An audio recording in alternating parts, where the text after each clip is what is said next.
ஒரு பூங்கா. அங்க ஒருத்தர் நின்றுட்டு இருக்கிறார். நின்றுகிட்டே ஏதோ ஆழ்ந்த யோசனையில் இருக்கிறார். அந்த பக்கமா இன்னொருத்தர் வந்தார்.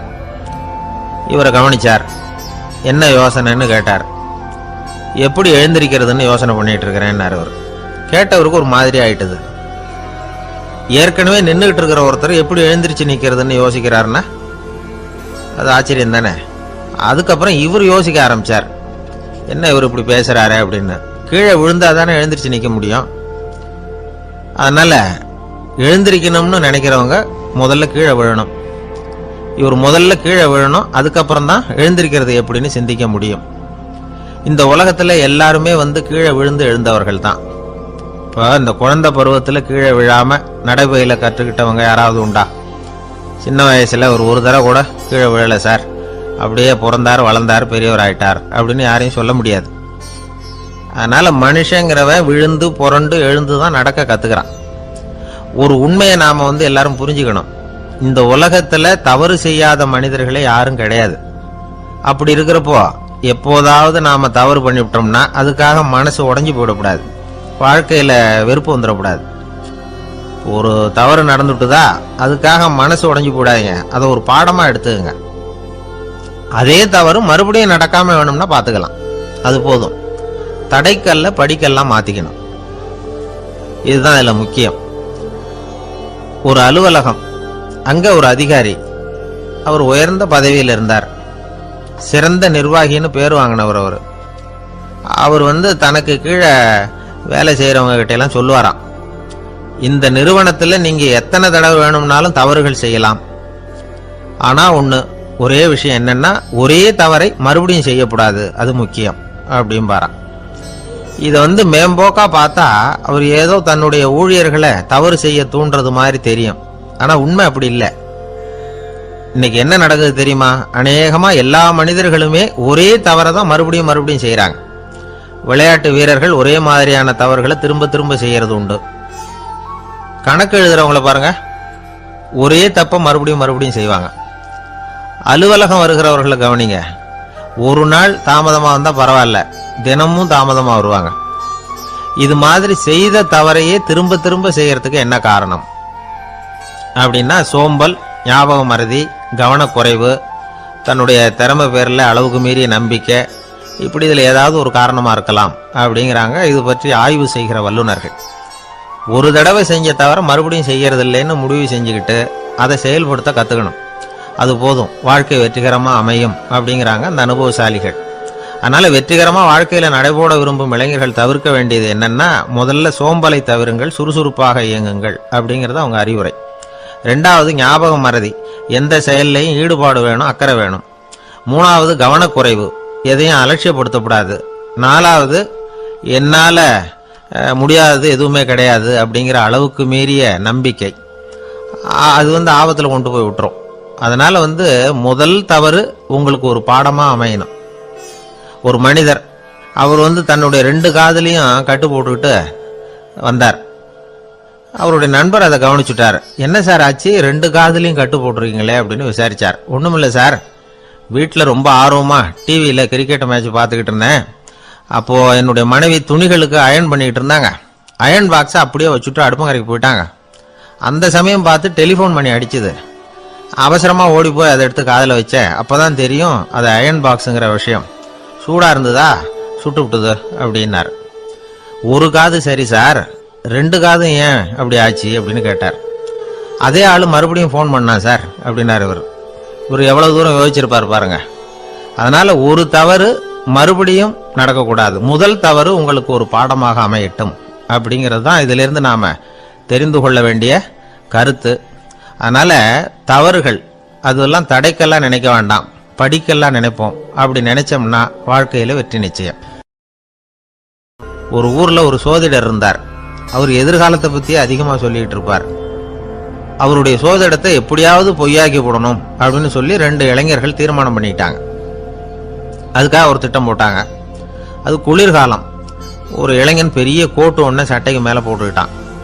அந்த மேல் கோட்டுக்கு உள்ள ஒரு புறாவை மறைச்சு வச்சுக்கிட்டான். 2 பேரும் அந்த சோதிடர் வீட்டுக்கு போறாங்க. அவரை பார்த்தாங்க. இதோ பாருங்க, இந்த கோட்டுக்குள்ள ஒரு புறாவை மறைச்சி வச்சிருக்கிறோம். அந்த புறா இப்போ உயிரோட இருக்கா, இறந்து போச்சா, இதை நீங்க சொல்லணும். சரியா சொல்லிவிட்டா உங்க ஜோசியத்தை நம்புறோம் அப்படின்னாங்க. இவங்க மனசுக்குள்ள என்ன திட்டம்னா, புறா உயிரோட இருக்குன்னு அவர் சொல்லிவிட்டாருன்னா அப்படியே கையால் அமைக்க அதை கொண்டுவிட வேண்டியது. புறா உயிரோட இல்லைன்னு சொல்லிவிட்டாருன்னா அப்படியே உயிரோடு எடுத்து காட்டிவிட வேண்டியது. இதுதான் அந்த இளைஞர்களோட திட்டம். அவர் என்ன பதில் சொன்னாலும் அவர் சொல்றது பொய்ன்னு நிரூபணம் பண்ணிவிடலாம்ல, இதுதான் அவங்க நம்பிக்கை. இந்த சோதிடர் எல்லா வகையிலையும் தப்பிக்க முடியாதுன்னு அவங்க நம்பினாங்க. ஆனால் அந்த சோதிடர் சொன்ன பதில் இவங்களை திகைக்க வச்சுட்டுது. அவர் என்ன சொன்னார் தெரியுமா? உங்க கோட்டுக்குள்ள இருக்கிற புறா உயிரோட இருக்கா செத்து போச்சா அப்படின்னு தானே கேட்குறீங்க. அது உங்க கையில் இருக்கு. அது சாகவும் இல்லை, உயிரோடவும் இல்லை. அந்த பறவையின் வாழ்வும் சாவும் உங்க கையில் தான் இருக்குன்னார். இவங்க தோல்வியை ஒத்துக்கிட்டாங்க. இந்த கதையை நமக்கு ஒரு உண்மையை உணர்த்துது. இன்றைய இளைஞர்கள் எதிர்காலம்ங்கிற பறவையை தங்களுக்குள்ள வச்சிருக்கிறாங்க. அந்த பறவையின் வாழ்வும் தாழ்வும் அவங்க கையில் தான் இருக்கு. நமது வாழ்க்கைங்கிறது நமது கையில். நாம நல்லா இருக்கிறதும் இல்லாம போறதும் நாம தான் காரணம். தர்மர் அவர் ஒரு நாள் வீட்டு திண்ணையில் உட்காந்துருந்தாராம். அப்போ தெருவில் ஒரு பிச்சைக்காரன் அந்த வழியா வந்திருக்கிறான். பிச்சை கேட்டிருக்கான். அந்த சமயத்தில் தர்மர் வேற ஏதோ வேலையா இருந்திருக்கிறார். அதனால பிச்சைக்காரனை பார்த்து நாளைக்கு வா அப்படின்னு சொல்லிவிட்டார். அவனும் சரின்னு சொல்லிட்டு போயிட்டான். பீமன் இதை பார்த்துக்கிட்டு இருந்தான். உடனே அவன் என்ன செஞ்சான் தெரியுமா? ஒரு முரசை எடுத்துக்கிட்டு கிராமத்தை நோக்கி ஓடனான். முரசை அடிச்சுக்கிட்டு ஏதோ சொல்ல ஆரம்பிச்சிட்டான். தர்மருக்கும் இது தெரிய வந்தது. அவருக்கு ஒன்றும் புரியல. என்னாச்சு உனக்குன்னு கேட்டார். பீமன் சொன்னான், நான் கிராம மக்களுக்கு ஒரு செய்தியை தெரிவிக்க போறேன் அப்படின்னா. என்ன செய்தின்னார். எங்க அண்ணன் காலத்தை வென்றுட்டார் அப்படிங்கிற செய்தியை சொல்ல போறேன்னா. நான் காலத்தை ஜெயிச்சுட்டேனா, எதனால் அப்படி சொல்ற அப்படின்னு கேட்டார். நீங்க பிச்சைக்காரனை நாளைக்கு வர சொன்னீங்களே, அதனால தான் அப்படின்னா. அதனால என்னன்னார். நீங்க அவனை நாளைக்கு வான்னு சொன்னீங்க. நீங்க நிச்சயமா நாளைக்கு இருப்பீங்களா? அந்த பிச்சைக்காரனும் நாளைக்கு உயிரோட இருப்பானா? நாளைக்கு நீங்க இருந்தாலும் பிச்சை போடக்கூடிய மனோபாவம் உங்களுக்கு இருக்குமா? பிச்சை நிச்சயம் போடுவீங்களா? நாளைக்கு வரைக்கும் அவன் பிச்சைக்காரனாவே இருப்பாங்கிறது என்ன நிச்சயம்? நாளைக்கு உங்க சந்திப்பு நிச்சயம் நடக்குமா? அதனாலதான் நீங்க காலத்தை ஜெயிச்சுட்டீங்க அப்படின்னு சொல்லி அவ்வளவு நிச்சயமா நான் முடிவு பண்ணிவிட்டேன். அப்படி நீங்க நினைச்சதுனால தான் அவனை நாளைக்கு வர சொல்லியிருக்கிறீங்க. இது எவ்வளவு பெரிய விஷயம். இதை மற்றவங்களுக்கு சொல்லாம இருக்கலாமா? நேரம் ஆயிட்டுது, நான் உடனே ஊருக்குள்ள போய் இதை சொல்லணும். தாமதிக்க முடியாது. ஏன்னா இந்த நேரம் கடந்துட்டுதுன்னா அடுத்த நாழிகை எனக்கு கிடைக்கும்ங்கிறது நிச்சயம் இல்லை அப்படின்னு பீமன் சொல்லி முடிச்சுட்டு புறப்படுறதுக்கு தயாரானான். தர்மர் அவசரமா குறுக்கிட்டார். தம்பி, கொஞ்சம் பொறு. நான் தவறு பண்ணிட்டேன். பரிபூர்ண சுதந்திரம் பெற்ற மனிதன் தான் அப்படி பேச முடியும், அப்படி வாக்குறுதி தர முடியும். அந்த பிச்சைக்காரனை இப்பவே கூப்பிடு. ஏதாவது உடனே கொடுத்து அனுப்பி வச்சு விடுறேன். நாளைக்கு என்ன நடக்கும்ங்கிறது யாருக்கு தெரியும் அப்படின்னார். இந்த கதையிலிருந்து நாம உணர்ந்து கொள்ள வேண்டிய உண்மை என்ன தெரியுமா? நிகழ்காலம் ஒண்ணுதான் நம்ம கையில் இருக்கிறது. அதை தவற விடாமல் சரியா பயன்படுத்திக்கணும். கடந்த காலம்ங்கிறது திரும்பி வர போறது இல்லை. எதிர்காலம்ங்கிறது இப்ப நம்ம கிட்ட கிடையாது. அதனால நிகழ்காலத்தை தான் நாம பயன்படுத்திக்க முடியும். கொஞ்சம் தூரத்துல நாம நிக்கிறோம். எட்டத்துல இருந்துகிட்ட அவரை கவனிக்கிறோம். அவர் போன்ல பேசுறத, அவர் பேசுகிற வார்த்தைகள் என்ன அப்படிங்கறது நம்ம காதுல விழல. ஆனாலும் அவர் பேசிக்கிட்டு இருக்கிறது நல்ல செய்தியா கெட்ட செய்தியா அப்படிங்கிறத நம்மால யூகிக்க முடியும்.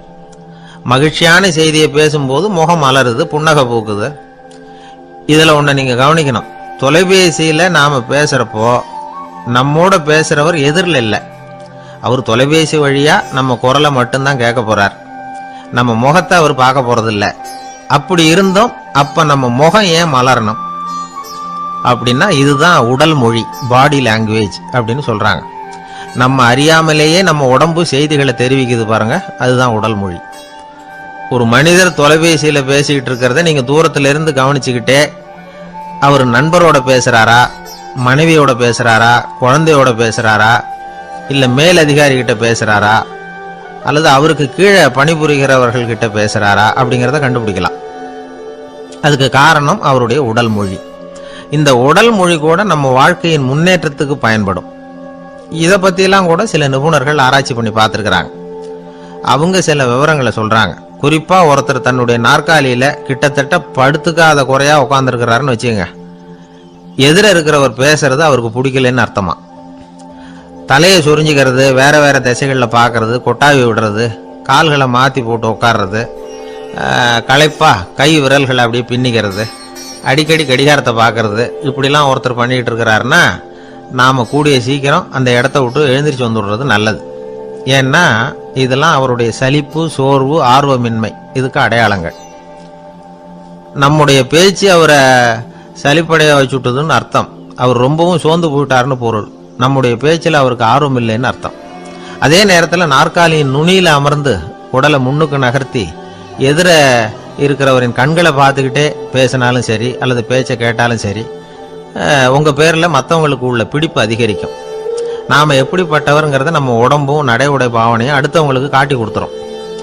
உங்கள் உடம்பு, உங்கள் பார்வை, நடை, உட்கார்ற விதம் இதை வச்சுக்கிட்டே நீங்கள் பொறுப்புள்ளவரா, முரடரா, அலட்சியமானவரா, மரியாதை தெரிஞ்சவரா, அடக்கமானவரா, நம்பிக்கைக்கு உரியவரா, நாணயம் இல்லாதவரா, பயந்தவரா, திறமசாலியா, அப்பாவியா அப்படிங்கிறதையெல்லாம் கண்டுபிடிச்சிடலாம். அதனால் இந்த உடல் மொழியை புரிஞ்சுக்கிட்டு நம்மளை கொஞ்சம் சரிப்படுத்திக்கிட்டோம்னா வாழ்க்கையில் சுலபமாக பல காரியங்களை சாதிக்க முடியும். ஒரு மனநல மருத்துவமனை, அங்கே ஒருத்தர் ஒரு நாற்காலியில் உட்காந்துக்கிட்டு கார் ஓட்டுறது மாதிரி அப்படி பாவனை பண்ணிகிட்டு இருந்தார். ஸ்டேரிங்கை திருப்புறது மாதிரி, பின்னாடி வர்ற வண்டியை நிற்க சொல்கிறது மாதிரி, அப்புறம் இவர் ஒதுங்கிக்கிட்டு அவருக்கு வழி விடுறது மாதிரி, இப்படிலாம் சேட்டைகள் பண்ணிக்கிட்டு இருந்தார் மனநல மருத்துவமனையில்.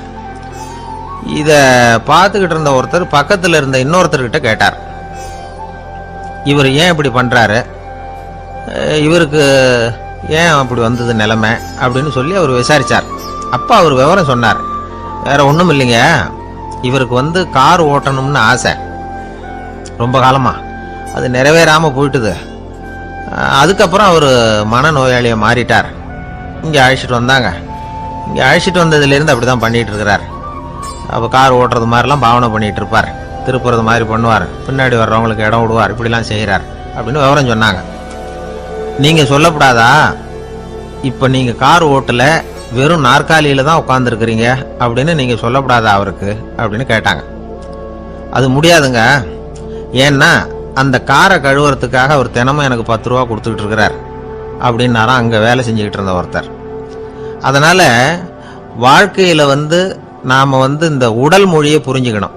உடல் மொழிங்கிறது இப்போ ஆரம்பத்தில் சொன்னது மாதிரி அந்த தொலைபேசியில் பேசுகிறவங்கள தூரத்திலேருந்து பார்த்தாவே அவர் யாருக்கிட்ட பேசுகிறார், என்ன பேசுகிறாருன்னு தெரியும். நம்ம முகத்தை நல்லா வச்சுக்கணும். உடல் மொழியை நம்ம புரிஞ்சுக்கிட்டு பயன்படுத்த ஆரம்பித்தோம்னா எந்த முயற்சி பண்ணினாலும் அதில் வெற்றி நிச்சயம். குருகுல வாசம்ங்கிறது தெரியுமா? குருகுல வாசம் செஞ்சு படிக்கணும். ஆசிரியருங்கிறவர் ஆசிரமத்தில் இருப்பார். அங்கே போய் அவருக்கு தொண்டுகள் செய்யணும். துணிகள்லாம் துவைச்சி போடணும்.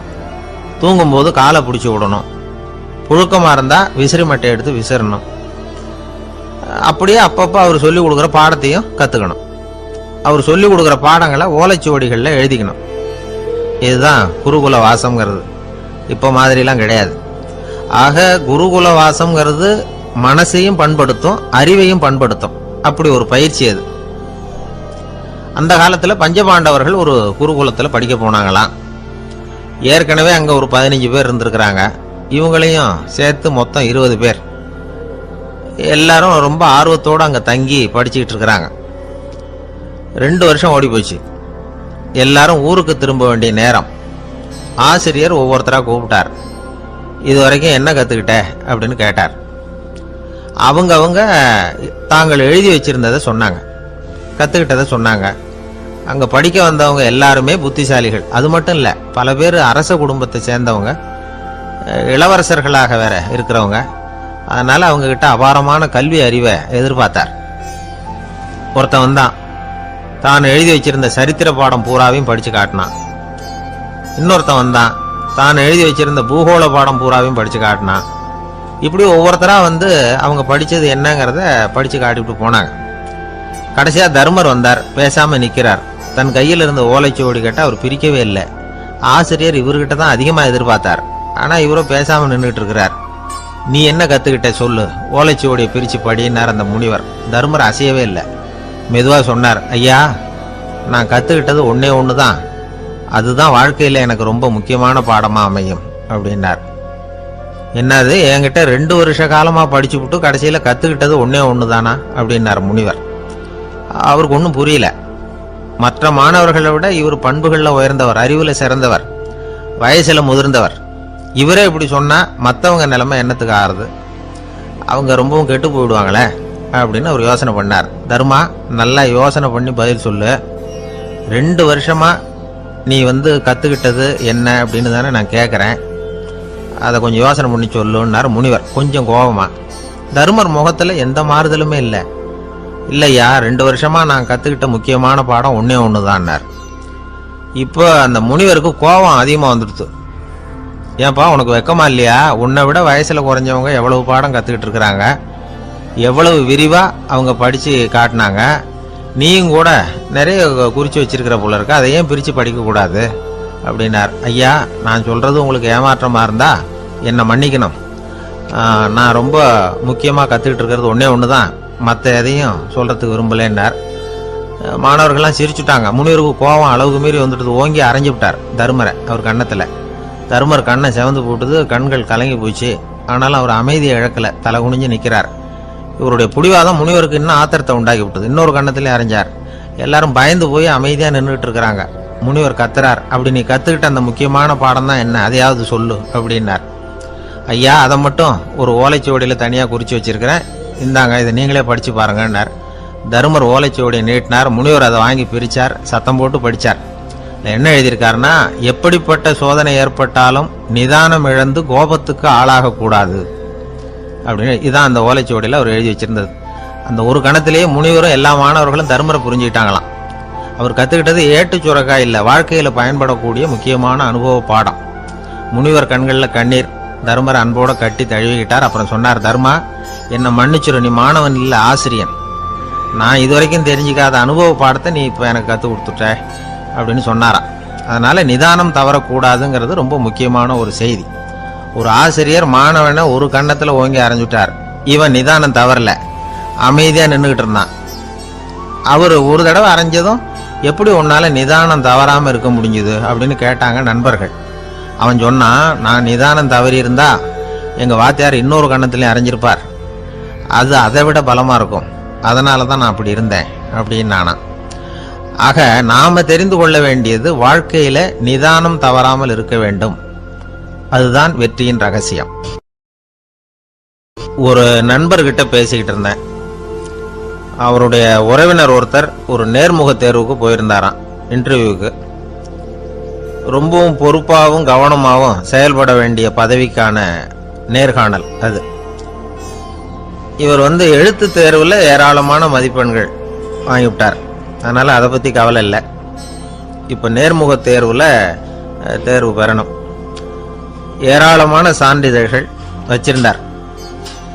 நேர்காணலில் கேட்கப்பட்ட எல்லா கேள்விகளுக்கும் சரியான பதில தான் சொன்னார். இருந்தாலும் பாருங்க, அந்த நேர்முக தேர்வில் அவர் தேர்ந்தெடுக்கப்படலை. என்ன காரணம் அப்படின்னு பின்னாடி விசாரிச்சப்போ தான் விவரம் தெரிஞ்சுதான். அது என்ன ஆயிருக்குதுன்னா, அந்த நேர்காணலின் போது இவர் நடந்துகிட்ட முறையில் சில தவறுகள் நடந்து போச்சான். முக்கியமாக 2 தவறுகள். ஒன்று, அவங்க ஒரு கேள்வியை கேட்டு முடிக்கிறதுக்குள்ளேயே இவர் பதில் சொல்ல ஆரம்பிச்சுட்டாராம். 2வது என்னன்னா, இவர் நாற்காலியில் தாராளமாக இயல்பாக சாஞ்சி உட்காராம நாற்காலி முனையில் உட்காந்துருந்தாராம். இந்த 2 விதமான செயல்பாடுகளும் இவர் அவசரப்படுறவர், பதற்றப்படுறவர் அப்படிங்கிறதுக்கான அடையாளங்கள். அதாவது கேள்வியை கேட்டு முடிக்கிறதுக்குள்ளேயே முந்திக்கிட்டு பதில் சொல்றது. 2வது, நாற்காலியில் இயல்பாக தாராளமாக உட்காராம நாற்காலி முனையில் உட்கார்றது. பார்க்க போகிற வேலைக்கு அவசரம், பதற்றம் இது 2 இருக்கக்கூடாதான். அதனால் மார்க் இருந்தும் சர்டிஃபிகேட் இருந்தும் அந்த வேலை வாய்ப்பு அவருக்கு கிடைக்கல.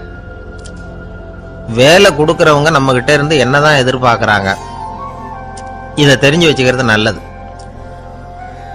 முதல்ல, மற்றவர்களுடன் தொடர்பு கொள்ளும் திறமை, அதாவது எபிலிட்டி டு கம்யூனிகேட். நீங்க நினைக்கிறத அழகா தொகுத்து வகைப்படுத்தி சொல்ல தெரியுதான்னு பார்ப்பாங்க. உங்க திட்டங்களை அடுத்தவங்க ஏற்றுக்கொள்ளக்கூடிய விதத்தில் வெளிப்படுத்துறதுக்கு உங்களால முடியுதான்னு பார்ப்பாங்க. இதுக்கு என்ன செய்யறது? குழப்பம் இல்லாமல் சிந்திக்கணும், குழப்பம் இல்லாமல் பேசணும். ரெண்டாவது விஷயம் என்னன்னா புத்திசாலித்தனம், அதாவது இன்டெலிஜென்ஸ். ஏத்துக்க போற வேலையை நல்ல விதமா செய்ய முடியுமா உங்களால? அதை எந்தெந்த வழியில செய்யலாம் அப்படிங்கிறத உங்களால தீர்மானிக்க முடியுமா? அந்த வேலைக்கான புது புது யோசனைகளை உங்களால சொல்ல முடியுமா அப்படின்னு பார்ப்பாங்க. இது இன்டெலிஜென்ஸ். மூணாவது தன்னம்பிக்கை, அதாவது செல்ஃப் கான்ஃபிடன்ஸ். உங்களுக்கு அது உண்டா அப்படிங்கிறத கவனிப்பாங்க. எந்த சூழ்நிலையையும் சமாளிக்கணும், எப்படிப்பட்ட மனிதர்களையும் சமாளிக்கிற தைரியம் வேணும், அடுத்தவங்களை நமக்கு சாதகமா திருப்பக்கூடிய தன்னம்பிக்கை வேணும். நாலாவது பொறுப்புகளை முன்வந்து ஏற்றுக்கொள்ளுதல், வில்லிங்னஸ் டு அக்செப்ட் ரெஸ்பான்சிபிலிட்டி. பொறுப்புகள்ல இருந்து நழுவி போக ஆசைப்படாம செஞ்சு முடிக்கணும். அஞ்சாவது முன் வருதல், இனிஷியேட்டிவ். வேலையோட முக்கியத்துவம் உணர்ந்து அதை ஏத்துக்கிட்டு தகுந்த நடவடிக்கைகளை தயங்காம எடுக்கிறதுக்கு முன் வரணும். ஆறாவது என்னன்னு கேட்டீங்கன்னா தலைமைத்துவம், லீடர்ஷிப். 4 பேருக்கு தலைமை தாங்கி நல்ல விதத்தில் நடந்துக்க தெரியுதா? ஏழாவது கற்பனை திறன், இமேஜினேஷன். சில பிரச்சனைகள் வரக்கூடும் அப்படின்னு முன்கூட்டியே யூகிச்சு அதுக்கு தகுந்த மாதிரி நடவடிக்கை எடுக்கிற திறமை உண்டா அப்படிங்கிறத பார்ப்பாங்க. எட்டாவது என்னன்னா வளைந்து கொடுத்தல், ஃபிளெக்சிபிலிட்டி.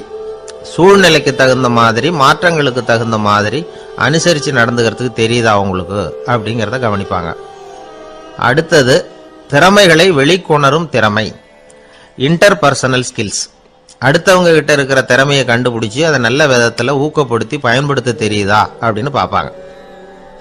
ஆறாவது சுய அறிவு, செல்ஃப் நாலேஜ். அடுத்தவங்க நம்மளை பத்தி என்ன நினைக்கிறாங்க அப்படிங்கறத நம்மால புரிஞ்சுக்க முடியுதாங்கிறது முக்கியம். அடுத்தது போட்டி மனப்பான்மை, காம்படிட்டிவ்னஸ். அடுத்தவங்களை ஒப்பிட்டு பார்த்து அதை விட ஒரு படி மேல வரணுங்கிற குணம் வேணும். இதுக்கு அடுத்தது என்னன்னா குறிக்கோளை வெல்லுதல், கோல் அச்சீவ்மெண்ட். குறிக்கோளை சவாலா எடுத்துக்கிட்டு அதை அடையணும்.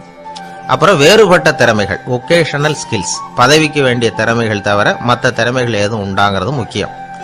நமக்கு வேலை கொடுக்கணும்னு நினைக்கிறவங்க நம்ம கிட்ட இருந்து இவ்வளவும் எதிர்பார்ப்பாங்க. அதுக்கு தகுந்த மாதிரி நம்மளை நாமே தயார்படுத்திக்கணும். எனக்கு வேண்டப்பட்ட ஒருத்தர் ஒரு இன்டர்வியூக்கு போயிட்டு வந்தார், நேர்காணலுக்கு. எப்படி இருந்தது இன்டர்வியூன்னு விசாரிச்சேன். நான் போனேன். அவர் கேட்ட எல்லா கேள்விக்கும் அவர் எதிர்பார்த்தது மாதிரியே எல்லா பதிலையும் சொன்னேன். கடைசியா நான் எதிர்பார்க்காத ஒரு தகவலை அவர் சொன்னார் அப்படின்னார். என்னன்னு கேட்டேன். அவரும் என்ன மாதிரியே இன்டர்வியூக்கு வந்தவர் தானா, சும்மா என்ன கேள்வி கேட்டுக்கிட்டு உட்காந்துருந்தாராம் அப்படின்னார். அதனால ஒரு நேர்காணலுக்கு போறதுக்கு முன்னாடி என்ன எதிர்பார்க்கறாங்க அப்படிங்கறத தெரிஞ்சுக்கிட்டு போனா வெற்றி நிச்சயம். வாழ்க்கையில ரொம்பவும் அடிபட்டு அல்லல் பட்டுக்கிட்டு இருக்கிற ஒருத்தர் வந்தார். மனசு ரொம்பவும் நொந்து போய் பேசினார். இந்த உலகத்துல மனுஷனா பிறந்ததை விட மாடா பிறந்திருக்கலாம் சார் அப்படின்னார். திடீர்னு என்கிட்ட இப்படி சொன்னா அதுக்கு நான் என்னங்க பண்ண முடியும் அப்படின்னேன். உங்ககிட்ட வரணும்னு தோணுச்சு, அதனால வந்தேன் அப்படின்னார். சரிங்க, இப்படி ஒரு யோசனை வந்ததுக்கு என்ன காரணம் அப்படின்னு சொல்லி அவர்கிட்ட கேட்டேன். அதுக்கு அவர் சொன்னார், என் பையனுக்கு வேலை தேடுறேன் கிடைக்கல, பொண்ணுக்கு மாப்பிள்ளை தேடுறேன் கிடைக்கல, வீடு கட்டுறதுக்கு கடன் கேட்கறேன் கிடைக்கல. மாடா பிறந்திருந்தா இது மாதிரி கவலையெல்லாம் கிடையாதுல்ல, பேசாம வைக்கோலை தின்னுக்கிட்டு அசை போட்டுக்கிட்டா கடந்து விடலாமே அப்படின்னாரு அலட்சியமா. அதுக்கப்புறம் தான் அவர் சொன்ன கருத்தை நானும் கொஞ்சம் அசை போட ஆரம்பிச்சேன் மனசுக்குள்ள. இப்போ இயற்கையை பொறுத்த வரைக்கும் அது நாம எல்லாரும் மகிழ்ச்சியா வாழணும் அப்படின்னு தான் விரும்புது. விலங்குகள், பறவைகள், தாவரங்கள், அப்புறம் மற்ற உயிரினங்கள் எல்லாமும் நல்லபடியா இருக்கணும் அப்படிங்கிறது தான் இயற்கையோட விருப்பம். அதுல ஒன்றும் சந்தேகம் இல்லை. இயற்கையோட அமைப்பை கொஞ்சம் கவனிச்சு பார்த்தா அதை நாம நல்லா புரிஞ்சுக்கலாம். இருந்தாலும் இந்த ஆள் சொன்னதை கேட்ட பிறகுதான் ஒரு முக்கியமான வேறுபாடு புரிஞ்சுது. அதாவது இந்த உலகத்துல உள்ள முக்கியமான பிரச்சனைகள் 6. அந்த 6 பிரச்சனைகளும் ஆடு மாடுகளுக்கு கிடையாது, மரம் செடி கொடிகளுக்கு கிடையாது. ஆனா மனுஷன் அந்த 6 பிரச்சனைகளையும் சந்திக்க வேண்டியிருக்கு. சரி, அந்த 6 பிரச்சனைகள் என்னென்ன தெரியுமா? முதல்ல இந்த ஆடு மாடுலாம் நமக்குன்னு சொந்தமா ஒரு வீடு இல்லையே அப்படின்னு கவலைப்பட்டுக்கிட்டு இருக்கிறது இல்ல. ஆனா மனிதனுக்கு வீடு தேவைப்படுது. இது ஒரு வித்தியாசம். இப்ப 2வது பிரச்சனை என்னன்னா ஆடை பிரச்சனை. ஒரு கோழியோ சேவலோ நாம போட்டுக்கிறதுக்கு ஒரு சட்டை இல்லையே அப்படின்னு கவலைப்படுறது இல்ல. ஆனா மனுஷனுக்கு அந்த கவலை உண்டு. சரி, இப்போ மூணாவது என்னன்னு பார்த்தா கல்வி பிரச்சனை. ஒரு பசுமாடு கவலையோட நின்றுகிட்டு இருக்கு அப்படின்னு வச்சுக்குவோம். நீங்க அதுகிட்ட போய் ஏன் பசுமாடை கவலையோட நின்றுகிட்டு இருக்கிற அப்படின்னு கேட்குறீங்க. என் கண்ணுக்குட்டிக்கு எல்கேஜியில் இடம் கிடைக்கல, டொனேஷன் கொடுக்கறதுக்கு கையில் பணமும் கிடையாது, சிபாரிசுக்கு யாரை பிடிக்கிறதுன்னு தெரியல, இப்படியா சொல்லிகிட்டு இருக்கோம். அதுக்கு அந்த கவலையெல்லாம் கிடையாது. ஆனால் மனிதனுக்கு அந்த கவலை உண்டு. நாலாவது என்னன்னு பார்த்தீங்கன்னா வேலை வாய்ப்பு பிரச்சனை. வேலை கிடைக்கலையே அப்படின்னு வேப்ப மரம் கவலைப்படுறதில்ல, ஆனால் மனுஷன் கவலைப்படுறான். ஐந்தாவது என்னன்னு பார்த்தா கல்யாண பிரச்சனை. எருமை மாடு பசுமாடு எல்லாம் பொண்ணுக்கு மாப்பிள்ளை தேடிக்கிட்டாலே இது பேப்பரில் மணமகன் தேவை அப்படின்னு விளம்பரமாக கொடுக்குது, அதெல்லாம் கிடையாது. ஆறாவது என்னன்னு பார்த்தீங்கன்னா பணம் சம்பந்தமான பிரச்சனை. ஆடு மாடுலாம் பணத்தை சேமிக்கணும்னோ ஏதாவது நிதி நிறுவனத்தில் முதலீடு பண்ணணும்னோ நினச்சிக்கிட்டு இருக்கிறதில்ல. பணத்தை எப்படி காப்பாத்துறது அப்படிங்கிற கவலையும் அதுகளுக்கு கிடையாது. குதிரை குளம்போட பிறக்குது, அதனால அது காடு மேடெல்லாம் கவலை இல்லாம தெரியலாம். ஆடு உடம்புல ரோமத்தோட பிறக்குது, அதனால அது குளிரை பத்தி கவலைப்பட வேண்டிய அவசியம் இல்லை. ஆனா மனுஷனை பார்த்தீங்கன்னா அவன் தான் ஒண்ணுமில்லாம பிறக்கிறான். ஏன் இந்த பாகுபாடு அப்படின்னு கேட்டா இதை பத்தி கொஞ்சம் சிந்திச்சு பார்க்கணும். அதாவது இந்த சந்தேகத்தை ஒரு பெரியவர்கிட்டையும் கேட்டேன், அவரு சொன்னார் இதுக்கு பதில். அவர் இதே கேள்வியை இயற்கை கிட்ட கேட்டாராம். இயற்கை பதில் சொல்லிச்சான், வேற யாருக்கும் கொடுக்காத ஒரு வலுவான கருவியை, ஒரு பவர்ஃபுல் வெப்பன் மனுஷனுக்கு கொடுத்துருக்கிறேன்னு, அந்த கருவியை உபயோகப்படுத்தி அந்த 6 பிரச்சனை மட்டும் இல்லை 6 கோடி பிரச்சனைகள் இருந்தாலும் அதையெல்லாம் சமாளிக்கலாம். அது கருவி என்ன தெரியுமா? அதுதான் 6வது அறிவு.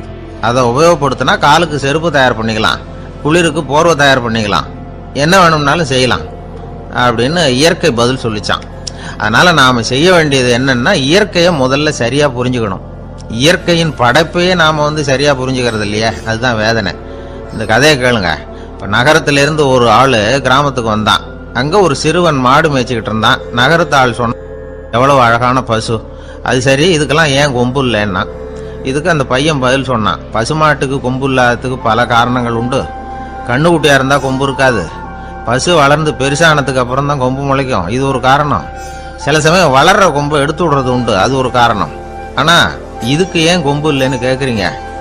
அதுக்கு என்ன காரணம்னா இது பசு இல்ல குதிரை அப்படின்னானா.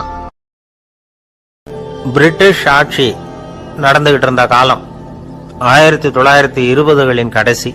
அப்போ நடந்த ஒரு உண்மை நிகழ்ச்சி இது. ஒரு கல்யாண மாப்பிள்ளை ரயில்ல இறங்க போறார். அவரை வரவேற்க ஒரு ராஜ குடும்பமே காத்துக்கிட்டு இருக்குது. மங்களூர்ல இருந்து இறங்குற அந்த மாப்பிள்ளை யார் தெரியுமா? ஒரு நாய். உண்மைதான், அந்த நாய்க்கு தான் கல்யாணம். சுதேசி சமஸ்தானத்து மன்னர்கள்ல ஒருத்தர் ஜூனாகட் மகாராஜா. அவரோட வளர்ப்பு நாய் ரோஷனாரா. அதுக்கு கல்யாணம் பண்ணி வைக்கணும்னு ஆசைப்பட்டார். மாப்பிள்ளை தேடினார். மங்களூர் மகாராஜாவோட வளர்ப்பு நாய் ஒன்று இருந்தது, பேரு பாபி. இது ரெண்டுக்கும் கல்யாணம் நடத்த முடிவு பண்ணார். திருமணத்துக்கு வேண்டிய எல்லா ஏற்பாடுகளையும் பண்ணுங்க அப்படின்னு உத்தரவு போட்டார். ஆயிரக்கணக்கான அழைப்புதழ்கள், பல சமஸ்தான மன்னர்கள், ஜமீன்தார்கள், பிரிட்டிஷ் அதிகாரிகள், பெரிய பணக்காரங்க, இப்படி நிறைய பேருக்கு அழைப்புதழ்கள் அனுப்பி வச்சாங்க. பத்திரிகையை பார்த்தவங்க எல்லாம் திகைச்சு போயிட்டாங்களாம். இருந்தாலும் என்ன பண்றது, ராஜாவே அழைக்கிறார், போகாம இருக்க முடியுமா? அந்த சமயத்துல நாட்டின் கவர்னர் ஜெனரலா இருந்தவர் இர்வின் பிரபு, அவருக்கும் ஒரு பத்திரிகை போயிருக்குது. வாங்கி பார்த்ததும் அவருக்கு பயங்கர எரிச்சல். உடனே குப்பை தொட்டியில போட்டுட்டாராம். மாட்சிமை தங்கிய பிரிட்டன் சக்கரவர்த்தியின் பிரதிநிதியான தன்னை கேவலம் ஒரு நாயின் திருமணத்துக்காக அழைக்கிறதா அப்படின்னு அவருக்கு ஆத்திரம். இருந்தாலும் கல்யாணம் பிரமாதமா நடந்துதான். கல்யாணத்தன்னைக்கு பொண்ணுக்கு ஸ்பெஷல் குளியல், தண்ணீருக்கு பதிலாக வாசனை திரவியங்கள், பன்னீர், குளிச்சதுக்கு அப்புறம் அலங்காரம், வைர மாலை, முத்து மாலை, ஏகப்பட்ட அலங்காரம். மாப்பிள்ளையை அழைக்கிறதுக்கு ரயில்வே ஸ்டேஷன்ல ராஜ குடும்பமே காத்துக்கிட்டு இருக்குது. அவங்களோட வளர்ப்பு நாய்கள் 250. அத்தனை நாய்களுக்கும் பட்டு துணி போத்தி இருக்குது, முத்து வடங்கள் அணிவிச்சிருக்கிறாங்க. எல்லாம் ராஜ நாய்கள். அதுகளையும் வீதியில நடக்க விடலையாம். அதுகளை சுமந்துக்கிட்டு போக அலங்கரிக்கப்பட்ட யானைகள் காத்துக்கிட்டு இருக்குதான். மாப்பிள்ளைக்கு வரவேற்பு எப்படி தெரியுமா? அது நடந்து வர்ற பாதை பூரா ரத்தன கம்பளம் விரிச்சிருக்குது. 2 பக்கமும் ராஜாங்க அதிகாரிகள் கைகட்டி நிக்கிறாங்க. அரசு படை வீரர்கள் அணிவகுப்பு மரியாதை செலுத்துறாங்க. அந்த நாய் ராஜ மரியாதையோடு நடந்து வருது, நகையெல்லாம் போட்டுக்கிட்டு வருது. திருமண மண்டபத்துக்கு வந்து சேருது. அங்கே கல்யாணம் அமோகமாக நடக்குது. இந்த திருமணத்தை முன்னிட்டு அந்த ஜூனாகட் சமஸ்தானத்துக்கு 3 நாள் விடுமுறை வேற. கல்யாணத்துக்கு வந்திருந்தவங்களுக்கெல்லாம் ஏக தடபுடலாக விருந்து, நாட்டியம் எல்லாம் பிரமாதமாக நடந்துதான். இந்த கல்யாணத்தில் கலந்துக்க வந்திருந்த மற்ற சமஸ்தானத்து மன்னர்கள், திவான்கள், அரச குடும்பத்தினர், இப்படி அவங்க 700 பேராம். அவங்க வந்து போகிறதுக்காக விசேஷ ரயில்கள்லாம் வேற விட்டுருக்காங்க. கல்யாணம் முடிஞ்சதும் அந்த நாய் தம்பதிகளோட பெரிய பெரிய மன்னர்கள்லாம் ஒன்றா உட்காந்து சாப்பிட்டாங்களாம். ஏர் கண்டிஷன் அறையில் அந்த தம்பதிகள் கொஞ்ச காலம் வாழ்ந்துருக்கிறாங்க. கொஞ்ச நாளில் மாப்பிள்ளைக்கு மரியாதை குறைய ஆரம்பிச்சுட்டுது. வெளியில் துரத்தி விட்டாங்களாம். அந்த பெண் நாய் மட்டும் ராஜ போகங்களை அனுபவித்து வந்து தான். இந்த கல்யாணத்தை பார்த்துட்டு தொடர்ந்து மற்ற சமஸ்தானத்து மன்னர்களும் நாய் திருமணங்கள் நடத்த ஆரம்பிச்சுட்டாங்களாம். இது உண்மையில் நடந்திருக்குது. இப்படி அது இருக்கட்டும். இப்போ நம்ம கதைக்கு வருவோம். ஒரு ராஜாவுக்கு ரொம்ப நாள் கழிச்சு ஒரு குழந்தை பிறந்துதான். அரண்மனை ஜோசியரை கூப்பிட்டுருக்கார் ராஜா. ஜோசியரே, என் மகன் வருங்காலத்தில் சிறந்த வாழ் வீரனா வரணும்னு ஆசைப்படுறேன், வருவானாங்கிறத கொஞ்சம் பார்த்து சொல்லுங்களேன் அப்படின்னாராம். ஜோசியர் சொன்னார், மன்னா, உங்கள் புள்ள வாழ் வீரனா வர்றது கஷ்டம். ஆனால் அவரும் உங்களை மாதிரியே நாய்க்குட்டிகள் பேரில் பிரியமாக இருப்பார், அதுகளுக்கு கல்யாணமும் பண்ணி வைப்பார் அப்படின்னாராம். அது எப்படி கண்டுபிடிச்சிங்க அப்படின்னு கேட்டிருக்கார் ராஜா. அரசே, உங்கள் பிள்ளைக்கு வாழ் மேலே உள்ள பிரியத்தை காட்டிலும் நாய் மேலே உள்ள பிரியம் அதிகம்ங்கிறதுக்கான அறிகுறி இப்போவே தெரியுது. நல்லா கவனித்து பாருங்க. அவர் வாழ்ன்னு கத்துறாரு அப்படின்னாரு. கவனித்து பார்த்துட்டு அப்படி எனக்கு காதில் விழலையே அப்படின்னாராம் மன்னர். அதனால தான் சொன்னேன், அவர் கத்துறது வாழ்ன்னு கத்தல, வள்ளுன்னு கத்திக்கிட்டு இருக்கார், அதனால தான் அப்படி சொன்னேன் அப்படின்னாராம் அரண்மனை ஜோசியர். அங்கே ஒரு புதர் தெரியுது இல்லையா? இந்த புதருக்குள்ள ஒரு சிங்கம் இருக்கு.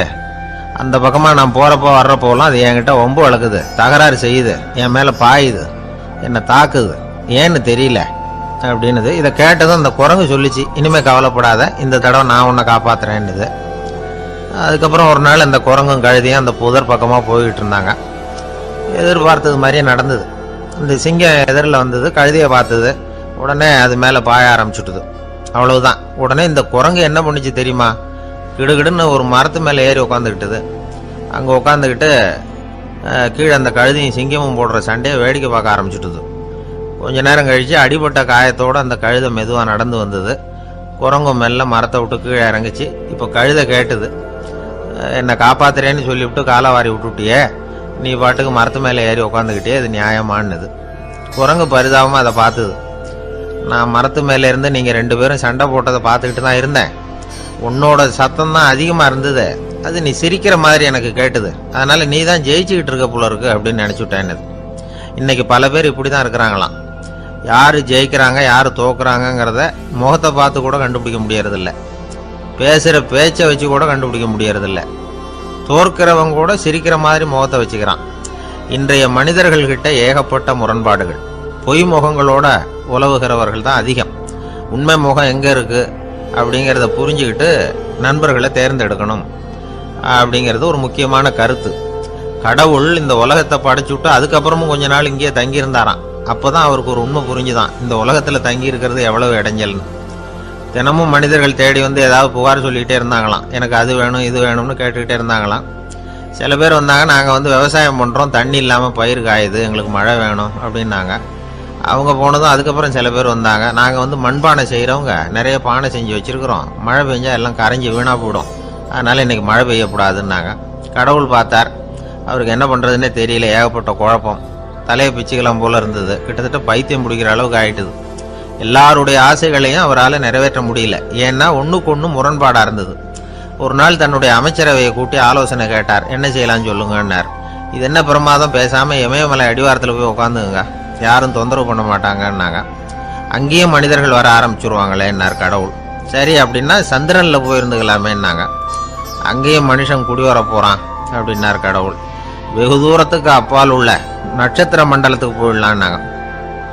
இதெல்லாம் நிரந்தர தீர்வாகாது, நிரந்தரமாக இந்த மனிதனுடைய தொல்லையிலிருந்து நான் விடுபடணும், அதுக்கு ஏதாவது வழி சொல்லுங்கன்னார் கடவுள். ஒரு வயசான ஆள் வந்தார். கடவுளுக்கு காதோட காதா ஒரு வழியை சொன்னார். கடவுளுக்கு முகம் மலர்ந்தது. அதுதான் சரி, அப்படியே செஞ்சுடலான்னார். அந்த ஆள் சொன்ன ரகசியம் என்ன தெரியுமா? மனிதனால் அடைய முடியாத ஒரு இடம் இருக்கு, அது வேற எங்கேயும் இல்லை, அவனுக்கு உள்ளே இருக்குது, அங்கே போய் மறைஞ்சுங்க, அதுக்கப்புறம் மனிதர்களால் உங்களுக்கு தொந்தரவு இருக்காதுன்னார். மனிதன் நினைக்காத இடம் அதுதான். அதாவது உள்ளுக்குள்ள இருக்கிற உண்மையை புரிஞ்சுக்காம வெளியில எங்கேயோ அது இருக்கிறதாக நினைச்சு வரட்டிட்டு அலையறான் மனுஷன். உள்ளே இருக்கிற உண்மை புரிஞ்சா நாம தன்னம்பிக்கையோட தலை நிமிர்ந்து வாழலாம். வேடிக்கையா ஒரு கதை சொல்லுவாங்க. இதை பாருங்க, நம்ம பையன் எங்க பணம் வச்சாலும் எடுத்து விடுறான், என்ன பண்றதுன்னாங்க அம்மா. அப்பா கொஞ்ச நேரம் யோசனை பண்ணார். அதுக்கப்புறம் சொன்னார், அவன் கண்ணுல படாத இடமா நம்ம வீட்டில் இருக்கிறது ஒரே இடம் தான், அங்கே பணத்தை வை திருட்டு போகாதுன்னார். அது எந்த இடம்னு கேட்டாங்க. அதுதான் அவன் பாட புஸ்தகம், அதில் வச்சிரு, அவன் தொடவே மாட்டான். பாட புத்தகத்தை தொடாமல் பரீட்சையில் வெற்றி பெற முடியாது அப்படிங்கிறத புரிஞ்சுக்கணும். உள்ளே இருக்கிற உண்மையை தொடாமல் வாழ்க்கையில் வெற்றி பெற முடியாது. அதனால உண்மையை புரிஞ்சுக்கிட்டா வாழ்க்கையில் வெற்றி நிச்சயம். கத்தியை தீட்டாதே புத்தியை தீட்டு அப்படின்னு ஒரு பெரியவர் புத்தி சொன்னார். அதை கேட்ட ஒரு இளைஞன், அது எப்படி பெரியவரை புத்தியை தீட்டுறது?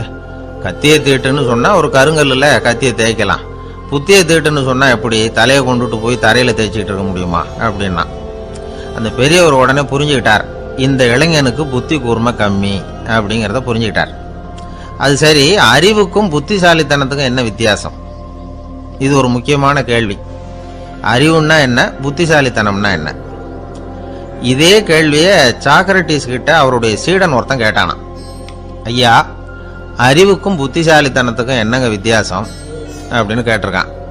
சாக்ரட்டிஸ் நிமிர்ந்து பார்த்துருக்கிறார் அந்த சீடனை. அதுக்கப்புறம் சொன்னாராம், நான் சொல்றேன் உன்னுடைய கேள்விக்கு பதில், ஆனா அதுக்கு முன்னாடி நீ ஒரு காரியம் பண்ணணும்னாராம்.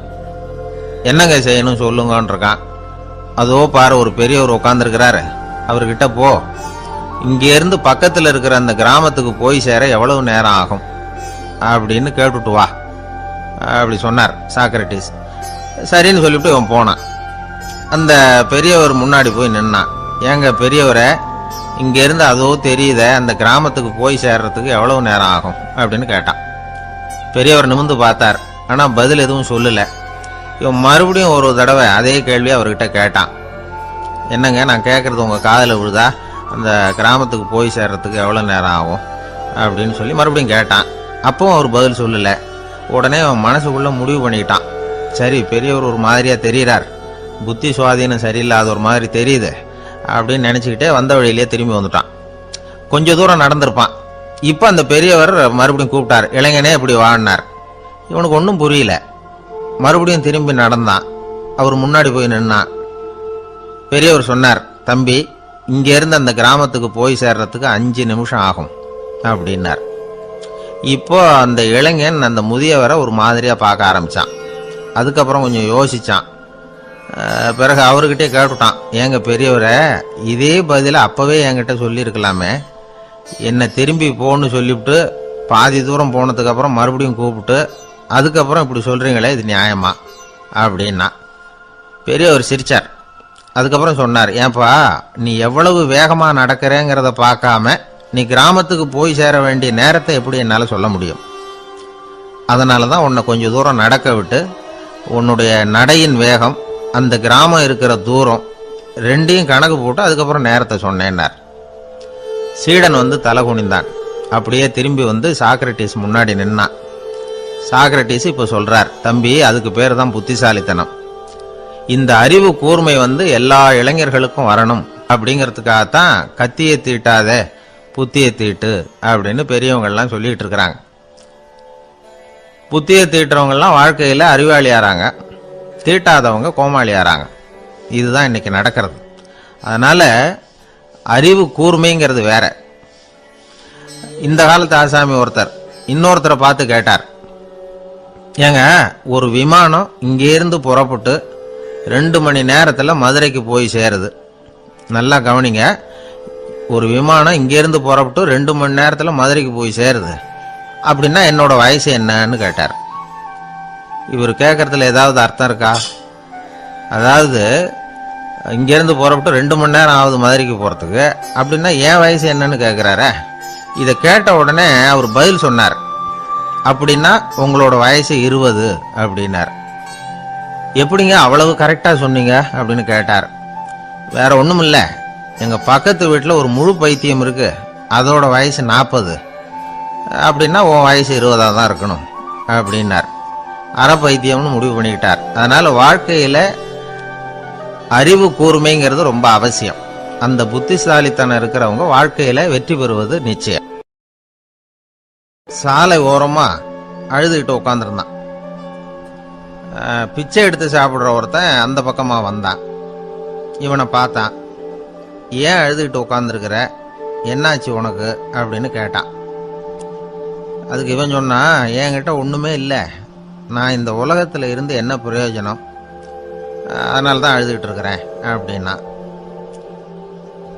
உன்கிட்ட மறைஞ்சிருக்கிற புதையல் என் கண்ணுக்கு நல்லா தெரியுது, அது உனக்கு புரியல, அதனால தான் அழுதுகிட்டு இருக்கிற அப்படின்னா. என்னது புதையல் இருக்குதா, உன் கண்ணுக்கு தெரியுதா அப்படின்னு கேட்டான். ஆமாம் எனக்கு தெரியுது, அந்த புதையலை நீ விற்கிறதுக்கு தயாராக இருக்கிறியா அப்படின்னு கேட்டான் இவன். இதை கேட்டதும் அந்த இளைஞனுக்கு ரொம்ப ஆச்சரியமாக போச்சு. என்னது இப்படி கேட்குறானே அப்படின்னு. என்கிட்ட ஒரு காசு கூட இல்லையே, அப்படி இருக்கிறப்போ புதையல் எங்கேருந்து வந்தது அப்படின்னா. இந்த நேரத்தில் அந்த பிச்சைக்காரன் சிரிச்சான். இப்படி தான் இந்த உலகத்தில் எல்லாரும் சொல்லிகிட்டு இருக்கிறாங்க, என்கிட்ட ஒன்றுமே இல்லை ஒன்றுமே இல்லைன்னு சொல்லி.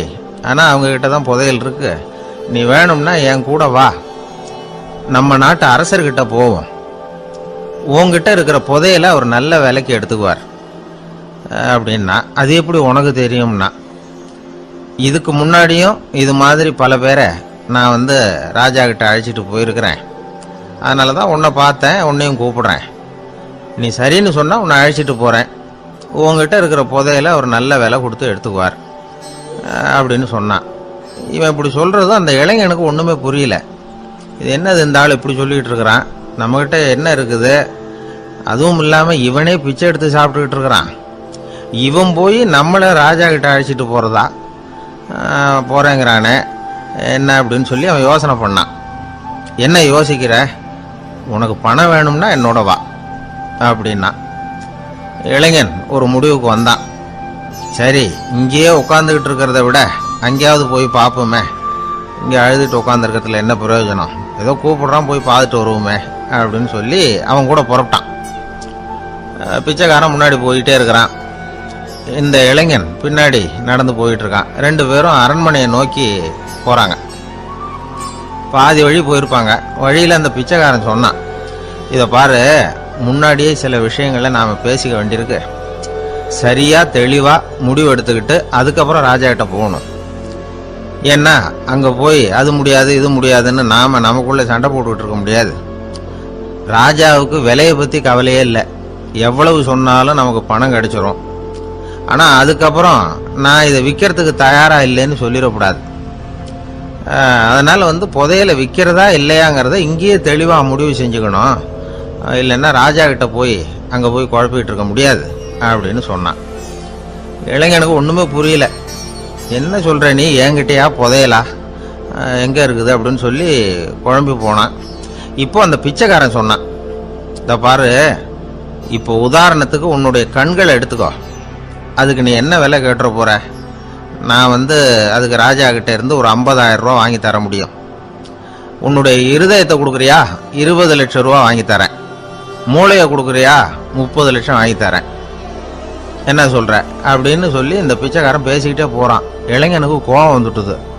என்ன உளர்ற, உனக்கு என்ன பைத்தியமா, கண்ணையும் மூளையையும் இருதயத்தையுமா விற்பாங்க, என்ன விலை கொடுத்தாலும் அதையெல்லாம் நான் விற்கிறதுக்கு தயாராக இல்லை, நான் விற்க மாட்டேன், அதை கொடுத்துட்டு நான் என்ன பண்ணுறது, இப்படி நான் மட்டும் இல்லை யாருமே இதை விற்கிறதுக்கு தயாராக இருக்க மாட்டாங்க அப்படின்னு சொன்னான் அந்த இளைஞன். இவன் இப்படி சொன்னதும் அந்த பிச்சைக்காரன் வாய் விட்டு சிரிக்க ஆரம்பிச்சுட்டான். இப்போ பைத்தியமானது நானா நீயா, லட்சக்கணக்கான கோடிக்கணக்கான ரூபாய் பொறுமானம் உள்ள பொருள்களை உங்ககிட்டயே வச்சுக்கிட்டு விற்க முடியாதுன்னு சொல்கிற நீ தான் ஏழை, என்கிட்ட ஒன்றுமே இல்லைன்னு மரத்தடியில் உட்காந்து அழுதுகிட்டு இருக்கிறியே அப்படின்னு சொன்னான். இன்னைக்கு பார்த்தீங்கன்னா பல பேர் தன்கிட்ட புதைஞ்சிருக்கிற ஆற்றலை புரிஞ்சிக்க முடியாமல் அவதிப்பட்டுக்கிட்டு இருக்கிறாங்க. நம்மக்கிட்ட என்ன இருக்குங்கிறது அவங்களுக்கு தெரியறதில்ல, அதனால தான் என்கிட்ட ஒன்றுமே இல்லைன்னு சொல்லி அழுதுகிட்டு இருக்கிறாங்க. இதை விளங்க வைக்கிறதுக்கு பெரியவங்க சொல்ற கதை இது. நம்ம கிட்ட இருக்கிற புதையலை நாம தான் தோண்டி எடுக்கணும். உண்மையான புதையல்ங்கிறது உள்ளே இருக்கு. ஆனா அதை வெளியில தேடுற ஆசாமிகள் தான் அதிகம். சராசரி மனித இயல்பு அப்படி. நம்ம கிட்ட விலை மதிக்க முடியாத பகுத்தறிவு இருக்கு.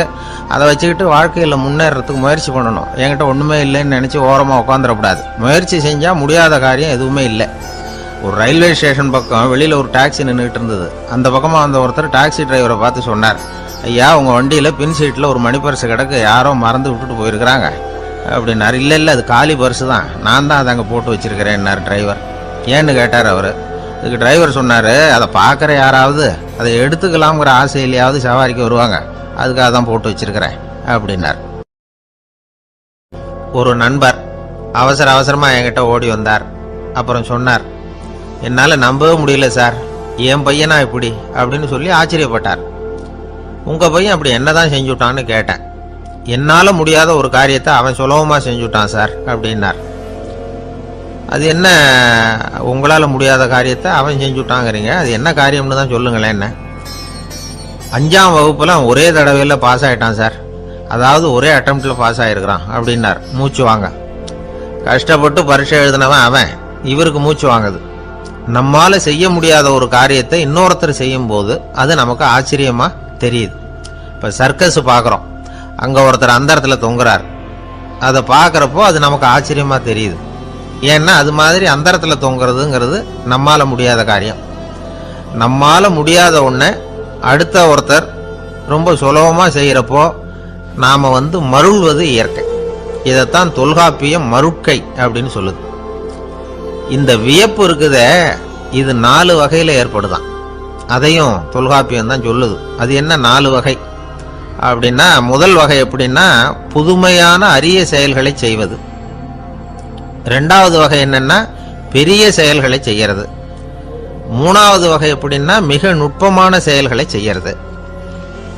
4வது வகை ஆக்கம் தரும் செயல்களை செய்யறது. புதுமை, பெருமை, சிறுமை, ஆக்கமோடு மதினம் சாலா மருட்கை 4 அப்படிங்கிறது தொல்காப்பியம். இன்னைக்கு விஞ்ஞானம் புதுசா எதையோ கண்டுபிடிச்சிக்கிட்டு இருக்குது.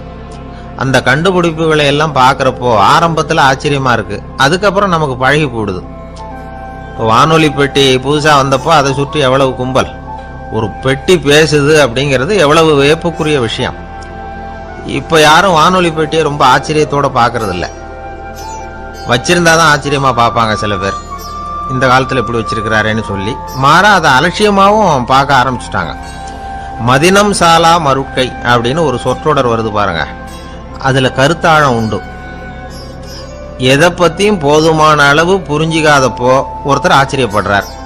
புரிஞ்சுகிட்டதுக்கு அப்புறம் ஆச்சரியம் மறைஞ்சு போடுது. மிக நுட்பமான செயல்களும் நம்மளை ஆச்சரியப்பட வைக்குது. ஒரு அரிசியில ஒரு திருக்குறள் எழுதி காட்டுறாங்க, ஒரு முட்டை ஓட்டுக்குள்ள ஓவியம் தீட்டி காட்டுறாங்க. கருங்கல் சிற்பங்கள்ல எவ்வளவு நுட்பமான வேலைப்பாடுகள், அதையெல்லாம் பார்த்து ஆச்சரியப்படுறோம். இது மாதிரியே ஆக்கப்பூர்வமான செயல்களும் நம்மளை வியப்பில் ஆழ்த்தும். குப்பை கூலங்களை கூட வாழ்க்கைக்கு பயன்படுகிற பொருளா மாற்றுகிறவர்கள் இருக்கிறாங்க. அவங்களுடைய செயல் நமக்கு ஆச்சரியத்தை தருது. இடைக்காட்டு சித்தர்னு ஒருத்தர் இருந்தார். அவர் பாடிய 30 நூல்ல ஒரு பாட்டு வருது. ஆற்றல் பிறர் அறிதலின் ஆகம் கிளர்வு உறுதலின் கற்று அறிபாணர் கெழுமிய கோடலின் தோற்றம் உருகவே போற்றல் சால் வியப்பே. ஒருத்தருடைய ஆற்றல் தெரியாமல் இருந்தது, அவருடைய அரிய செயல்களை பார்க்கும் பொழுது வியப்பா இருந்தது, மனசுக்குள்ள கிளர்ச்சி. பாவலர்கள் இவர்கள் புகழப்பாடி மற்றவர்களும் தெரிந்து கொள்ளுமாறு செய்கிறார்கள். ஆக எல்லா வகையிலுமே மக்கள் தங்களுடைய வாழ்க்கையில முன்னேறுவதற்கு வழிகாட்டுகிற ஒரு மெய்ப்பாடு தான் வியப்புங்கிறது. இன்னைக்கு இளைஞர்கள் இதை நல்லா புரிஞ்சுக்கணும். ஆச்சரியப்படுங்கள், ஆச்சரியப்பட வைப்பீர்கள். இந்த காலத்துல நம்ம எப்படி எல்லாமோ ஆச்சரியப்பட வைக்கிற அதிசய மனிதர்கள் இருக்கிறாங்க. ஒரு ஆளை பிடிச்சி ஜெயிலுக்கு கொண்டுட்டு வந்தாங்க. சிறை அதிகாரி அவனை ரொம்பவும் ஆச்சரியமா பார்த்தார். இவன் கேட்டான், ஏன் சார் அப்படி பாக்குறீங்க, நான் இப்ப இங்க வந்தது உங்களுக்கு ஆச்சரியமா இருக்கா அப்படின்னு கேட்டான். இதுக்கு சிறை அதிகாரி சொன்னார், நீ இப்போ இங்க வந்ததுல எனக்கு ஒன்றும் ஆச்சரியம் இல்லப்பா, ஏற்கனவே நீ இங்கிருந்து விடுதலை ஆகி போய் 6 மாசம் ஆச்சு, இவ்வளவு லேட்டா திரும்பி வர்றியா, அதுதான் எனக்கு ஆச்சரியம் அப்படின்னாராம். இது ஒரு வகையான ஆச்சரியம். ஆனா வாழ்க்கையில வியப்புங்கிறது ஒரு தேவைப்படுகிற மெய்ப்பாடு. ஆச்சரியப்படுவோம், ஆச்சரியப்பட வைப்போம். அப்படி இந்த உண்மையை புரிந்து கொண்டோம்னா நம்ம வாழ்க்கையில வெற்றி நிச்சயம். ஒரு சின்ன பையன் வந்தான். அவனை பார்த்து ஒரு கேள்வி கேட்டோம். ஏன்ப்பா உங்க வீட்டுல அம்மா புத்திசாலியா அப்பா புத்திசாலியா அப்படின்னு. அவன் அலட்சியமா நம்மளை பார்த்து சிரிக்கிறான். என்ன சார் இது, இந்த காலத்துல இது கூட தெரியாம இருக்கிறீங்களே அப்படிங்கிறான். ஒரு சின்ன பையன் நம்மளை பார்த்து இப்படி கேட்டு விட்டானே அப்படின்னு நினைக்கிறப்போ நமக்கு ஒரு மாதிரி ஆயிடும். அதுக்கப்புறம் தான் இந்த தாத்தா பாட்டி எல்லாம் சொல்ற ஒரு கதை ஞாபகத்துக்கு வந்தது. அது என்ன கதை தெரியுமா? ஒரு ஊர்ல ஒரு அம்மாவும் பிள்ளையும் இருந்தாங்களாம். அந்த மகனுக்கு திடீர்னு தேசாந்திரம் போய் வரணும்னு ஆசை வந்துட்டுது. ஊர் ஊரா போய் சுத்தி பார்க்கணுங்கிற ஆசை. அந்த அம்மாவுக்கு இது பிடிக்கல. மகனை புரிஞ்சிருக்கிறதுக்கு அவங்க மனசு இடம் கொடுக்கல. வேணாப்பான்னு சொல்லி பார்த்தாங்க, அவன் கேட்கல. திடீர்னு புறப்படவும் செஞ்சுட்டான். சரி, இனிமே அவனை தடுக்க முடியாதுன்னு முடிவு பண்ணிட்டாங்க அந்த அம்மா. இருந்தாலும் புத்திசாலித்தனமா ஒரு யோசனை பண்ணாங்க. மகனை கிட்டத்துல கூப்பிட்டாங்க. அவங்ககிட்ட சொன்னாங்க, இதை பாருப்பா, நீ தேசாந்தரம் போறதுன்னு தீர்மானம் பண்ணி விட்ட, அதை நான் தடுக்கல, போயிட்டு வந்துடும். ஆனா போறதுக்கு முன்னாடி எனக்கு ஒரு வாக்குறுதி கொடுத்துட்டு போ அப்படின்னாங்க. போறப்போ ராத்திரியா இருந்தாலும் பகலா இருந்தாலும் சரி, புளிய மரத்து நிழல்ல தான் தங்கணும். திரும்பி வர்றப்போ இரவும் பகலும் நீ வேப்ப மரத்து நிழல்லே தங்கணும் அப்படின்னாங்க. சரி, அப்படியே செய்யறேன்னு சொல்லி வாக்குறுதி கொடுத்தான் பையன். புறப்பட்டு போனான். போற வழியில புளிய மரத்து நிழல்லே தங்கினான், தூங்கினான். அப்படி போயிட்டே இருந்தான். 7வது நாள் அவன் உடம்பு சுகம் இல்லாம போயிட்டுது. ரொம்பவும் பலவீனமாயிட்டான். இனிமே நடக்க முடியாதுங்கிற நிலைமை வந்துட்டுது. யோசிச்சு பார்த்தான். சரி, இதுக்கு மேல போக வேண்டாம் அப்படின்னு முடிவு பண்ணிட்டு திரும்பி வர ஆரம்பிச்சுட்டான். திரும்பி வர்றப்போ வழியில வேப்ப மரத்து நிழல்லையே தங்கி தங்கி வந்தான். நாளுக்கு நாள் உடம்பு சரியா வந்துட்டுது. 7வது நாள் வீட்டுக்கு சேர்றான். உடம்பு பழையபடியே கலகலப்பாயிட்டுது. பூரண சுகம். தேசாந்திரம் போன பையன் திரும்பி வந்துட்டானே அப்படின்னு அந்த அம்மா ஆச்சரியப்படல. ஏன்னா அவங்களுக்கு தெரியும் இப்படி ஆகும்னு. பையன் சீக்கிரமா திரும்பி வரணுங்கிறதுக்காக தான் அவங்க அந்த யோசனையை சொன்னாங்க. என்ன விஷயம்ங்கிறதையும் அவங்களே சொன்னாங்க. மகனே, புளிய மரத்து நிழல் உடம்புக்கு உஷ்ணத்தை கொடுக்கும், சீக்கம் உண்டாக்கும். அதனால நீ தொடர்ந்து புளிய மரத்து நிழல்ல தங்கினாவே நோய்க்கு ஆளாயிட்ட. அதனால நல்ல பயணத்தை முடிச்சுக்கிட்டு திரும்பி வரணுங்கிற முடிவுக்கு வந்துட்ட. திரும்பி வர்றப்போ நீ தங்கினது வேப்ப மரத்து நிழல். அது உடம்புக்கு குளிர்ச்சியை தரக்கூடியது, நோயை தீர்க்கக்கூடியது. அதனால சுகமா வீட்டுக்கு சேர்ந்துட்ட.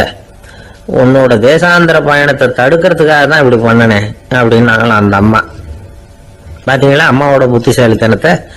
அப்பாவா இருந்தா இப்படியா பண்ணுவார்? ஒரு அப்பா பையன்கிட்ட 10 ரூபா கொடுத்து இதை எடுத்துக்கிட்டு அடுத்த ஊருக்கு போய் அங்க இருக்கிற மாமா கிட்ட இதை கொடுத்துட்டு வாடா, வழியில எங்கேயாவது மரத்தடியில படுத்து தூங்கி விடாத அப்படின்னு எச்சரிக்கை பண்ணி அனுப்புனாராம். பையனுக்கு எச்சரிக்கையா வாழறது எப்படிங்கிறத கத்து கொடுக்கறதுக்காக இப்படி பண்ணார். அவன் பணத்தை வாங்கிட்டு போனான். அப்பா சொன்னதை மறந்துட்டு ஒரு மரத்தடியில படுத்து தூங்கிட்டான். அவனுக்கு தெரியாம அவன் பின்னாடியே போன அப்பா அவன் கையில இருந்த அந்த 10 ரூபாய நைஸா எடுத்துட்டு வந்துட்டார். அவன் பையில தானே வச்சிருந்தான், அது தெரியாம எடுத்துட்டு வந்துட்டார். அவன் தூங்கிட்டு இருக்கான். எடுத்துட்டு ஒரு மறுபடியும் வீட்டுக்கு வந்துட்டார். பையன் முழிச்சுக்கிட்டு பைய தடவி பார்க்கறான், பணத்தை காணும். அழுதுகிட்ட திரும்பி வந்தான். அப்பா கிட்ட விஷயத்த சொன்னான். அப்பா சிரிச்சுக்கிட்டே சொன்னார், அதுக்குதான்ப்பா ஆரம்பத்திலேயே எச்சரிக்கை பண்ணினேன், இனிமேலாவது நீ ஜாக்கிரதையா இருக்கணும் அப்படிங்கிறதுக்காக தான் இப்படி பண்ணினேன். அந்த பணம் எங்கேயும் போயிடல, நான் தான் அதை உனக்கு தெரியாம எடுத்து வச்சிருக்கிறேன். இதோ பாரு அப்படின்னு சொல்லிட்டு சைடு பாக்கெட்ல கைய விட்டா அது ஓட்டையா இருக்கு. அதை எவனோ ஏற்கனவே கத்திரிச்சு எடுத்துட்டு போயிட்டான். இப்ப அப்பா முகத்துல அசடு வழிஞ்சுதான். சில பேரை இப்படி சொல்றது உண்டு, அடுத்தவங்களை அனுசரிச்சு நடந்தது தெரியல, அவன் என்ன சார் மனுஷன் அப்படிம்பாங்க. சக மனிதர்களோட எப்படி பழகிறது அப்படின்னு தெரியாதனாலேயே பல பேர் இன்னைக்கு சங்கடப்பட்டு இருக்கிறாங்க. வசதி வாய்ப்பெல்லாம் சரியா இருக்கும், ஆனா வாழ்க்கை சரியா இருக்காது. இன்னொருத்தர்கிட்ட எப்படி பேசுறது பழகிறதுங்கிறது தெரியாதனாலதான் இந்த அவஸ்தை. சரி, இந்த அவஸ்தை இல்லாம வாழறது எப்படி? இதுக்கு அனுபவசாலிகள் சில வழிமுறைகளை சொல்றாங்க. அதெல்லாம் என்னென்னங்கிறத இப்ப தெரிஞ்சுக்குவோம். முதல்ல நம்ம நாக்கு நம்ம கண்ட்ரோல்ல இருக்கணும். வார்த்தைகளை கொட்டி விட்டு அதுக்கப்புறம் அள்ள முடியாம கடந்து கஷ்டப்படக்கூடாது. எப்படி பேசுறோங்கிறதும் முக்கியம், பேசுறப்ப எப்படி முகத்தை வச்சிருக்கிறோங்கிறதும் முக்கியம். அன்பா பேசினாலும் நல்லா இருக்கும். அப்படி பேசுறப்ப ஆதரவா அவர் தோள் மேல ஒரு கையை போட்டுக்கிட்டு பேசினா இன்னமும் நல்லா இருக்கும். 2வது விஷயம், இன்னொருத்தர்கிட்ட பேசுறப்போ வாக்குறுதிகளை அள்ளி வீசக்கூடாது. கொடுக்கிற வாக்குறுதி குறைச்சலா இருக்கணும். அப்படி கொடுத்த வாக்குறுதியை கண்டிப்பா நிறைவேற்றணும். நாம ஒருத்தரை பாராட்டுறோம் அல்லது அவரை பத்தி அபிப்பிராயம் சொல்றோம்னா அது ஆக்கப்பூர்வமா இருக்கணும். நம்ம பாராட்டு அல்லது விமர்சனம் அடுத்தவருடைய முன்னேற்றத்துக்கு உதவுறது மாதிரி இருக்கணும். நாம சொல்றதை கேட்டுட்டு அவன் தலையில கையை வச்சுட்டு உட்காந்துடக்கூடாது. எப்பவும் உற்சாகமா இருக்கணும், முகம் மலர்ச்சியா இருக்கணும். மனுஷன் இருந்தா வருத்தம், கவலை, ஏமாற்றம் எல்லாம் இருக்கதான் செய்யும். அதெல்லாம் மனசுல இருக்கட்டும். அந்த வருத்தமும் கவலையும் ஏமாற்றமும் சேர்ந்துகிட்டு நம்ம முகத்துல இருக்கிற மலர்ச்சியை மூடி மறைக்கிறதுக்கு நாம இடம் கொடுத்துடக்கூடாது. எந்த விஷயத்த பத்தி யாருகிட்ட பேசினாலும் வெளிப்படையா பேசணும், திறந்த மனசோட பேசணும். மூடி மறைச்சி முன்னு மூங்கிட்டு இருக்கக்கூடாது. இன்னொருத்தர்கிட்ட பேசுறப்போ விவாதம் பண்ணுங்க, அது தப்பு இல்லை. ஆனா வாதாடிக்கிட்டு இருக்கக்கூடாது. அதாவது என்ன சொல்றாங்கன்னா, டிஸ்கஸ் பண்ணலாம், ஆர்கியூ பண்ணக்கூடாது. நம்ம கிட்ட இருக்கிற நல்ல குணங்களை நாம எடுத்து சொல்லிட்டு இருக்கக்கூடாது. அந்த நல்ல குணங்களே நம்மளை பத்தி எடுத்து சொல்லணும். அது மாதிரி நடந்துக்கணும். அதே மாதிரி அடுத்தவங்க கிட்ட உள்ள கெட்ட குணங்களை பத்தி அவசியம் இல்லாம நாம பேச வேண்டியதில்லை. உங்களை பத்தி யாராவது தப்பா பேசுறாங்களா, அப்படி அவங்க பேசுறதுல உண்மை இல்லையா அப்படின்னா அதை நீங்க பொருட்படுத்த வேண்டியதில்லை, விட்டுடலாம். அது தானா போயிடும். ஒரு 4-5 பேரோட பேசிக்கிட்டு இருந்தீங்கன்னா எல்லாருக்கும் முக்கியத்துவம் கொடுங்க, யாரையும் அலட்சியப்படுத்தாதீங்க. தமாஷா பேசலாம், ஆனா உங்க தமாஷ் அடுத்தவங்களை கேலி பண்றதா இருக்கக்கூடாது. நமக்கு கிடைக்க வேண்டியது கிடைக்கலையே அப்படிங்கிற தவிப்பு நம்ம கிட்ட இருக்கக்கூடாது. அது தேவையில்லை. உங்க செயல்பாடுகள் தெளிவா இருக்கட்டும், பாராட்டு தானா அவங்கள தேடிட்டு வரும். இன்னொரு மனுஷனுடைய மனசுல கௌரவமான ஒரு இடத்த பிடிக்கணும்னா நாம இந்த குணத்தை எல்லாம் நம்ம கிட்ட வளர்த்துக்கணும். இதெல்லாம் அனுபவசாலிகள் சொல்லி இருக்கிற குறிப்புகள். இந்த குறிப்புகளை சரியா புரிஞ்சுக்கணும், அது முக்கியம். தப்பா புரிஞ்சுக்கிட்டா என்ன ஆகும் தெரியுமா? இதை கேளுங்க. ஒருத்தர் வந்தார், சார் அடுத்தவங்க தோள் மேல கையை போட்டுக்கிட்டு அன்பா பேசணும்னு சொன்னீங்க, அப்படிதான் பேசினேன். அவரு முதுக கூட தட்டி கொடுத்தேன், என் வேலை போயிட்டுது சார், வீட்டுக்கு அனுப்பிச்சுட்டாங்க அப்படின்னார். யாருகிட்ட அப்படி பேசுனீங்கன்னு கேட்டோம். என் முதலாளி கிட்ட சார் அப்படிங்கிறார் ரொம்ப சோகமா. ஒரு ஆள் இருந்தான், நிறைய பணம் சம்பாதிச்சான், ஆனா செலவு பண்ண மனசு வரல, கருமி. அவன் என்ன பண்ணா, சேர்த்த பணம் பூராவையும் ஒரு மரத்தடியில புதைச்சி வச்சிருந்தான். வாரத்துக்கு ஒரு தடவை அந்த மரத்தடிக்கு வருவான், புதைச்ச இடத்த ஆவலோட பார்த்துக்கிட்டு இருப்பான், அதுக்கப்புறம் போயிடுவான். அவ்வளவுதான்.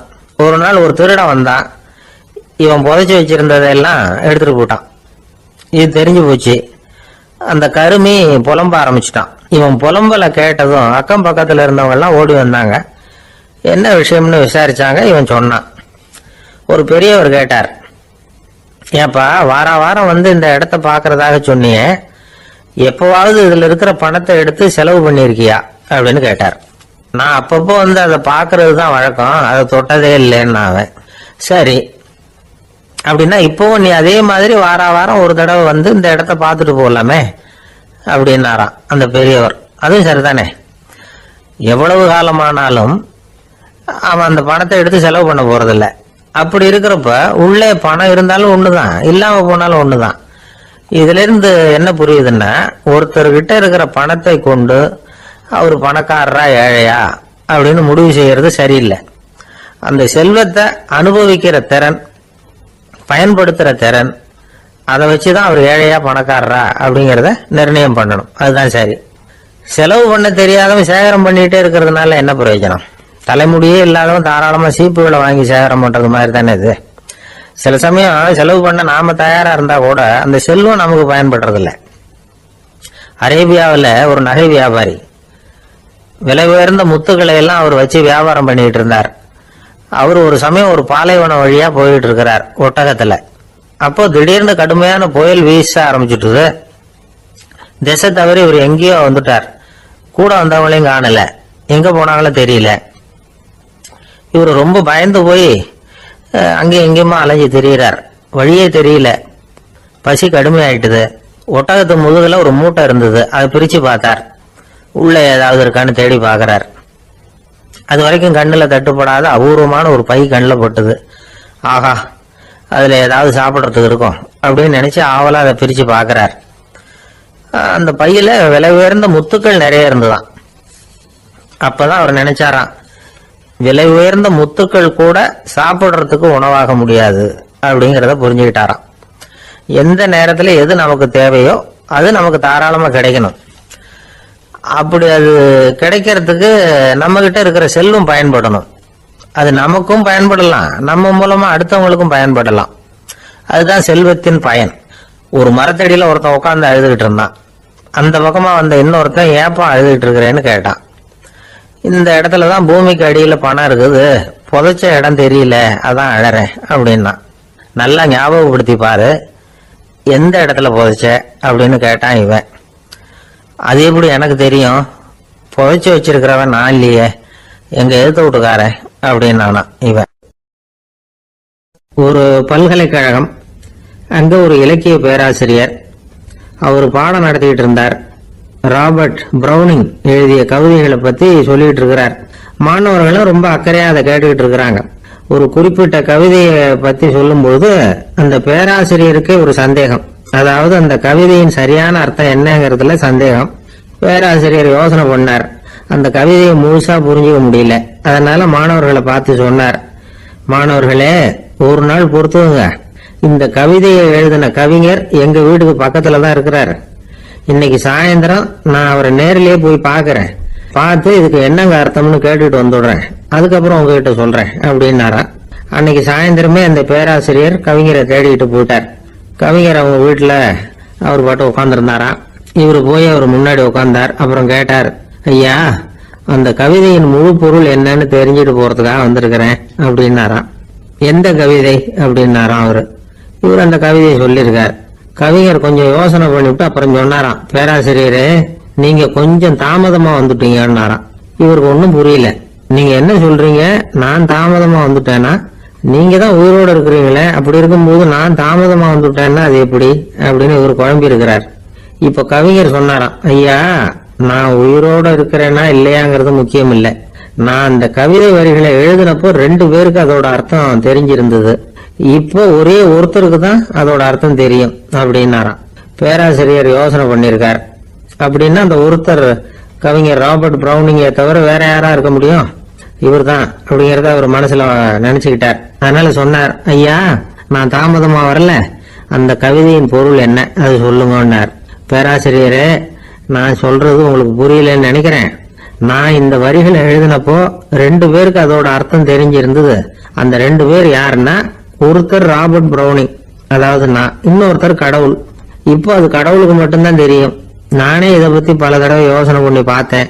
இது ரொம்ப அழகானது, ஆனாலும் ரொம்ப வழுக்கலானது. அதை பிடிச்சிட்டோம்னு நினைச்சிட்டு இருக்கும் பொழுதே காத்து மாதிரி அது உங்ககிட்ட இருந்து ஓடி போயிடுது. எனக்கு ரொம்ப வருத்தமா தான் இருக்குது. நிச்சயமா நான் தான் இந்த வரிகளை எழுதியிருக்கிறேன். அதுல அர்த்தம் இருக்குங்கிறது எனக்கு தெரியும், அதை நான் உணர்றேன். ஆனா நீங்க என்ன மன்னிக்கணும், எனக்கே கூட அதை என்னால விளக்க முடியல. அப்படி இருக்கும்போது உங்களுக்கு எப்படி அதை நான் விளக்க முடியும் அப்படின்னு அந்த கவிஞர். அனுபவிக்கப்படக்கூடிய எல்லாமே விளக்கப்படக்கூடிய ஒன்றல்ல, விளக்கப்படும் எல்லாமே அனுபவிக்கப்படக்கூடிய ஒன்றல்ல அப்படிங்கிறது ஞானிகளுடைய கருத்து. அதுக்காக தான் அந்த சம்பவம். வாழ்க்கையில நீங்கள் தொடர்ந்து ஆய்வு செய்து கொண்டே இருக்கக்கூடிய விளக்கங்களை ஒருபோதும் அடைய முடியாத பரிமாணங்கள் இருக்கிறதுனாலதான் அது அலுப்பு தட்டாம இருக்குது. உங்களால நிறைய அனுபவிக்க முடியும், இருந்தாலும் நீங்கள் அனுபவித்து அறிந்த விஷயங்கள் கூட வார்த்தைகளால விளக்கப்பட முடிவதில்லை அப்படிங்கிறது பெரிய ஒரு சிந்தனை. இதெல்லாம் ஒரு பக்கம் இருக்கட்டும். நமக்கு தெரிஞ்ச பேராசிரியர் ஒருத்தர் 1 மணி நேரம் ரொம்ப விவரமா வகுப்பு எடுத்தார். கடைசியா சொன்னார், மாணவர்களே, ரொம்பவும் எளிமையா விளக்கமா எல்லா விவரமும் சொல்லி இருக்கிறேன். அதனால இதுல உங்களுக்கு சந்தேகம் வர்றதுக்கு வாய்ப்பே இல்லை. இருந்தாலும் கேட்க வேண்டிய கடமை கேட்கிறேன். இதுவரைக்கும் நடத்தினதுல யாருக்காவது ஏதாவது சந்தேகம் உண்டா அப்படின்னு கேட்டாராம். எனக்கு ஒரே ஒரு சந்தேகம் தான் சார் அப்படின்னு எழுந்திரிச்சு நிக்கிறான் ஒருத்தன். என்னன்னு கேட்டாராம். இதுவரைக்கும் நீங்க என்ன பாடம் சார் நடத்துனீங்க அப்படின்னானா அவன். பந்திக்கு முந்தர ஆசாமிகள் நம்மள பல பேர் உண்டு. அப்படி முந்தறதுக்கு கூட முயற்சி பண்றவங்க நிறைய பேர் இருக்கிறாங்க. இதுல என்ன ஒரு விஷயம்னா, பந்திக்கு முந்தறது கூட தப்பு இல்லை. ஆனா அப்படி ஒரு விருந்துல ஆளா போய் உட்காந்து சாப்பிட்டா கூட வெளியில வர்றப்ப என்ன பெரிய விருந்து வச்சுட்டான், சாம்பார்ல உப்பு இல்ல, ரசத்துல காரம் இல்ல அப்படின்னு குறை சொல்லிட்டே வர்றது இருக்கு பாருங்க, அது சரியில்லை, நாகரிகமும் இல்லை. கல்யாண பத்திரிகையில என்ன போட்டிருக்குது, என் பொண்ணுக்கும் இன்னொரு பையனுக்கும் கல்யாணம், எல்லாரும் குடும்பத்தோட வந்திருந்து மணமக்கள் ஆசீர்வதிக்கணும், இப்படித்தானே போட்டிருக்கோம். குடும்பத்தோட வந்து விருந்து சாப்பிட்டு சாப்பாடு எப்படி இருக்குன்னு அபிப்பிராயம் சொல்லிவிட்டு போங்க அப்படின்னா போட்டிருக்கு கல்யாண பத்திரிகையில. ஒருத்தர் வீட்டு விசேஷத்துக்கு போயிருக்கோம்னா எவ்வளவோ அசௌகரியங்கள் நமக்கு ஏற்படலாம். ஏராளமான கூட்டம் வந்திருக்கும். எல்லாரையும் அவங்க வந்து தனித்தனியா கவனிச்சுக்கிட்டு இருக்க முடியாது. நாம தான் அனுசரிச்சு நடந்துக்கணும். நாமளா போய் வாழ்த்த வேண்டியவங்களை வாழ்த்தி விட்டு வந்து சேரணும். அதை விட்டுட்டு பத்திரிகை கொடுத்தானேன்னு போனேன், கவனிப்பே சரியில்லை அப்படின்னு புலம்பிக்கிட்டு இருக்கக்கூடாது. ஒரு விருந்துக்கு போனா அங்க எப்படி நடந்துக்கணும் அப்படிங்கறத பத்தி கூட அனுபவசாலிகள் சில விவரங்கள்லாம் சொல்லியிருக்கிறாங்க. இந்த காலத்துல கல்யாணம், பிறந்த நாள், அது இதுன்னு நிறைய விருந்துகள் நடக்குது. அதெல்லாம் எதுக்காக? மனித உறவுகளை வளர்த்துக்கிறதுக்காக தான், வேற எதுக்கு? ஒரு விருந்துக்கு போனா அமைதியா பொறுமையா போய் உட்காரணும். அடிச்சு பிடிச்சிக்கிட்டு இடத்த பிடிக்க போறேன் அப்படின்னு நிக்கக்கூடாது. முதல் பந்தி நடந்துகிட்டு இருந்தா அது முடிஞ்சு இலை எடுத்து சுத்தம் பண்ணதுக்கு அப்புறம் போய் உட்கார்றது தான் நாகரீகம். இலை எடுக்கிறதுக்கு முன்னாடியே அங்க போய் உட்காந்தா நல்லா இருக்காது. நீங்க சாப்பிட்டுட்டு உட்காந்துருக்கீங்களா, சாப்பிட்றதுக்கு உட்காந்துருக்கீங்களா, பாக்குறவங்களுக்கு சந்தேகம் வந்துடும். அதே மாதிரி இலையில எல்லா ஐட்டமும் பரிமாறினதுக்கு அப்புறம் சாப்பிட ஆரம்பிக்கணும். ஒவ்வொரு ஐட்டமா வைக்க வைக்க நாம பாட்டுக்கு எடுத்து உள்ள தள்ளிட்டே இருந்தோம்னா எதை வச்சோம் எதை வைக்கலன்னு பரிமாறினவரே குழம்பி போடுவார். ஏன்னா எப்போ பார்த்தாலும் இலை காலியாவே இருக்கும். சாப்பிட்றப்போ உங்க சாப்பாட்டையே நீங்க கவனிக்கணும். அடுத்தவங்க இலையில என்ன இருக்கு, பக்கத்துல இருக்கிறவர் எதை அதிகமா சாப்பிடுறார், இதெல்லாம் நமக்கு என்னத்துக்கு? எல்லாரும் சாப்பிட்டு முடிக்கிற வரைக்கும் பொறுமையா இருக்கிறது தான் நல்லது. நீங்க மட்டும் திடீர்னு பாதியில எழுந்திரிச்சு பக்கத்துல இருக்கிறவங்களுக்கு சங்கடமா இருக்குமேங்கிறதெல்லாம் யோசிக்காம நீங்க பாட்டு எழுந்திரிச்சு போக கூடாது. பக்கத்துல உள்ளவங்க உங்களை எழுந்திரிக்க சொன்னா எழுந்திரிச்சு போகலாம். விருந்துகள்ல சாப்பாட்டை வீணாக்குறதே ஒரு நாகரிகமா போட்டுது இந்த காலத்துல. சாப்பாட்டுக்கே கஷ்டப்பட்டுக்கிட்டு பல பேர் இந்த உலகத்துல இருக்கிறப்போ சாப்பாட்டை வீணாக்குறது எவ்வளவு பெரிய மோசம்ங்கிறத நினைச்சு பார்க்கணும். வேணுங்கிற அளவுக்கு கேட்டு வாங்கி சாப்பிடுறதுதான் முறை. விருந்துல இந்த பஃபே அப்படின்னு சொல்லி ஒரு முறை சொல்றாங்கல்ல, அதாவது உணவு வகைகளை எல்லாம் பொதுவா ஒரு இடத்துல வச்சுடுறது, நமக்கு தேவையானதை நாமே எடுத்து ஒரு தட்டுல போட்டுக்கிட்டு சாப்பிட வேண்டியது. இதுல கூட சில பேர் தேவைக்கு அதிகமா எடுத்து போட்டுக்கிட்டு வீணாக்குறாங்க. சில சமயம் வந்து கடைசியா சாப்பிட போறவங்களுக்கு எல்லா ஐட்டமும் கிடைக்காம போகலாம். அதை போய் பெருசு பண்ணிட்டு இருக்க கூடாது. என்ன சார் இந்த அளவுக்கு கூடவா நாகரிகம் தெரியாம இருக்கிறோம், இதை போய் பெருசா சொல்ல வந்துட்டீங்களே அப்படின்னு நினைக்கலாம். ஒருத்தர் ரெண்டு பேருக்கு இந்த விவரம் தேவைப்படலாம். அவங்க காதலே இது வேட்டுமேங்கிறதுக்காக தான் இது. ஒரு பெரிய கல்யாண விருந்து நடந்துகிட்டு இருந்தது. விருந்து மண்டபத்து வாசல்ல ஒருத்தர் நின்றுட்டு வர்றவங்களையெல்லாம் ரொம்ப மரியாதையா வணங்கி உள்ள அனுப்பி வச்சுக்கிட்டு இருந்தார். எப்படி தெரியுமா? வர்றவங்க கையெல்லாம் பிடிச்சி முத்தம் கொடுத்து அதுக்கப்புறம் உள்ள அனுப்பி வச்சுக்கிட்டு இருந்தாராம். கூட்டம்லாம் முடிஞ்சதுக்கு அப்புறம் அவர்கிட்ட போய் கேட்டிருக்கிறாங்க, சார் நானும் எவ்வளவோ விருந்துகளுக்கு போயிருக்கிறேன், இருந்தாலும் இவ்வளவு மரியாதையா வர்றவங்க கைக்கெல்லாம் முத்தம் கொடுத்து வரவேற்கிறத இங்கதான் பாக்குறேன் அப்படின்னு சொன்னாங்க. அதுக்கு அவரு சொன்னார், அட போங்க சார், நான் முத்தம் கொடுக்கல, முந்தின பந்திக்கு வந்து சாப்பிட்டவங்களே அடுத்த பந்திக்கும் வர்றாங்களான்னு மோந்து பார்த்து அனுப்பி வச்சுக்கிட்டு இருந்தேன் அப்படின்னார். ஒருத்தன் எப்படி நடந்துக்கிறாங்கிறத வச்சுதான் அந்த ஆளு எப்படிங்கிறத நாம முடிவு பண்றோம். ஆளுமைன்னு சொல்றோம்ல, அதுக்கு வந்து சூழ்நிலைகளை ஆளுகின்ற தன்மை அப்படின்னு விளக்கம் கொடுக்கிறார் ஒரு உளவியல் நிபுணர். சரி, ஒரு மனிதனுடைய ஆளுமையை உருவாக்குகிற விஷயங்கள் என்னென்ன? பிறப்பு, வளர்க்கப்பட்ட விதம், படிப்பு, நண்பர்கள், சமுதாயம், இப்படி நிறைய உண்டு. ஆளுமையின் அடிப்படையில் சில மனநோய்கள் உண்டாகுது. அதெல்லாம் என்னென்னங்கிறத தெரிஞ்சு வச்சுக்கிட்டோம்னா நம்ம கூட இருக்கிறவங்களை அடையாளம் கண்டுபிடிக்கிறது ரொம்ப உபயோகமா இருக்கும். ஃப்ரெனாய்டு ஆளுமை அப்படின்னு ஒண்ணு. இந்த கோளாறு உள்ளவங்க எப்படி இருப்பாங்க தெரியுமா? அதிக உணர்ச்சி, சந்தேகம், பொறாமை இதெல்லாம் அதிகமா இருக்கும். வளைஞ்சு கொடுக்க மாட்டாங்க. அடுத்தவங்களோட இணக்கமான உறவு இருக்காது. அவங்க செய்யற தப்புக்கெல்லாம் அடுத்தவங்களை வந்து குறை சொல்லிட்டு இருப்பாங்க. இது ஒரு ரகம். அடுத்தது வந்து ஸ்கிசாய்டு ஆளுமை அப்படின்னு சொல்றாங்க. இந்த கோளாறு உள்ளவங்க அடுத்தவங்களோட பழக கூச்சப்படுவாங்க. சின்ன வயசுலேயே இது ஆரம்பமாயிடுது. பகல் கனவுலயே சஞ்சரிப்பாங்க.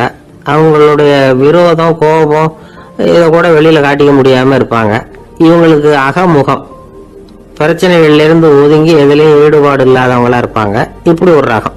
அடுத்தது சைக்ளோதமிக் ஆளுமை அப்படின்னு சொல்றாங்க. அது என்னன்னா உணர்ச்சிகள்ல ஏற்றத்தாழ்வு அதிகமா இருக்குமா. சில சமயம் பார்த்தா மகிழ்ச்சியா இருப்பாங்க, சில சமயம் சோகமா உட்கார்ந்துருப்பாங்க. அவங்க மனநிலைக்கு தகுந்த மாதிரி சமூக நிகழ்ச்சிகள்ல பங்கெடுத்துக்குவாங்க. இன்னொரு வகை என்னன்னா எண்ண பீடிகை ஆளுமை அப்படின்னு பேர் வச்சிருக்கிறாங்க. அதுக்கு இவங்களுக்கெல்லாம் கரெக்டாக இருக்கணும், எல்லாம் சட்டத்திட்டம் இதுலேயும் ஒரு ஒழுங்குமுறை, இப்படி எதிர்பார்க்குற மனோபாவம். இவங்க எதிர்பார்ப்புக்கும் அரண்முறைக்கும் மற்றவங்க கட்டுப்படணும்னு நினைப்பாங்க. இந்த நிலைமை நீடிச்சா என்ன ஆகும் தெரியுமா? அலைக்கழிக்கிற எண்ணங்கள் திரும்ப திரும்ப ஒரே செயலை செய்ய தூண்டுற மன தளர்ச்சிக்கு ஆளாயிடுறாங்க. அடுத்தது ஹிஸ்டீரியா ஆளுமை. சின்ன விஷயத்தையெல்லாம் பெருசுபடுத்தி நாடகமாக்குற நடிகர்கள் இவங்க. உணர்ச்சி அதிகம் உள்ளவங்க. இவங்க மன எழுச்சியில பக்குவமின்மை, குழந்தைத்தனம், முதிர்ச்சியின்மை எல்லாம் இருக்கும். தன்னலம் மிக்க குணம். பிறர் தன்னை மட்டுமே கவனிக்கணும்னு நினைச்சு செயல்படுறது, இதெல்லாம் இவங்க அடையாளம். அடுத்த ரகம் எப்படின்னா வளர்ச்சியற்ற ஆளுமைன்னு சொல்றாங்க. அடுத்தவங்களோட இணங்கி போக முடியாதவங்க, அறிவு, மன எழுச்சி, சமூக உறவு இதுல எல்லாம் போதுமான வளர்ச்சியையும் நிறைவையும் பெற முடியாதவங்க. இவங்களால வாழ்க்கையில முன்னேற முடியாது. பிச்சைக்காரங்க, குற்றவாளிகள், இவங்க கிட்ட எல்லாம் இது மாதிரியான ஆளுமை அதிகமா இருக்குமா. அடுத்தது என்னன்னா சோர்வுடைய ஆளுமை. எதுலயும் உற்சாகம் இல்லாம சோர்ந்து போயிருப்பாங்க. அதுக்கெல்லாம் நமக்கு வலிமை இல்லப்பா அப்படின்னு சொல்லிட்டு இருப்பாங்க. சின்ன விஷயங்களுக்கெல்லாம் அதிர்ச்சி அடையிறது, வாழ்வின் சுவையை அனுபவிக்க முடியாதவங்க. இன்னொரு ரகம் இது கொதித்தெழும் ஆளுமைங்கிறாங்க. எதுக்கு எடுத்தாலும் ஆத்திரம், குரோதம், வன் செயல் இதுல எல்லாம் ஈடுபாடு, இப்படி உள்ளவங்க. நத்தை வகை ஆளுமை அப்படின்னு ஒண்ணு. அடுத்தவங்க மேல விரோதம் இருக்கும், அடிக்கணுங்கிற எண்ணம் இருக்கும். ஆனா அதை அப்படியே வெளியில காட்டாம அதே சமயம் அமைதியான முறையில வெறுப்பை வெளிக்காட்டுற ரகம். இவங்கெல்லாம் பேசாம கம்முன்னு இருந்துகிட்டே நினைச்சதை நிறைவேற்றிடுவாங்க. முன்ஜாக்கிரதை ஆளுமை அப்படின்னு ஒரு ரகமா. பாதுகாப்பின்மை, சந்தேகம், முழுமையின்மை, அறவேக்காட்டுத்தனம் இந்த மனப்போக்கு அதிகமா இருக்கிறதுனால அகம்பாவம், புடிவாதம், எச்சரிக்கை எல்லாம் அளவுக்கு மீறி இருக்கும். இதுவரைக்கும் நாம பேசிக்கிட்டு இருந்த ஆளுமை பண்புகள் அளவுக்கு அதிகமா போயிட்டுதுன்னா ஆளுமை கோளாறுகள் ஏற்படும். அதன் அடிப்படையில மனவியாதிகள் வருமா. அதனால இணக்கமான, எல்லாரும் விரும்புகிற இயல்பான ஆளுமையை பெறுவதற்கு நாம முயற்சி செய்யணும் அப்படிங்கிறது மனோதத்துவ நிபுணர்களுடைய ஆலோசனை. ஒருத்தர் ஒரு மனோதத்துவ டாக்டரை தேடிட்டு வந்தாராம். டாக்டர், எனக்கு மனசுல ஏதோ வியாதி, ஆளுமை கோளாறு, அதாவது எனக்கு சீக்கிரமா செத்து போனா தேவையில்லைன்னு தோணுது அப்படின்னாராம். உடனே அந்த டாக்டர், சரி அப்படின்னா இங்கே இருங்க, நான் வைத்தியம் பாக்குறேன் அப்படின்னாராம். ஒருத்தர் முகத்தை தொங்க போட்டுக்கிட்டு ஒரு மாதிரியா வந்தார். என்ன விஷயம்னு விசாரிச்சேன்.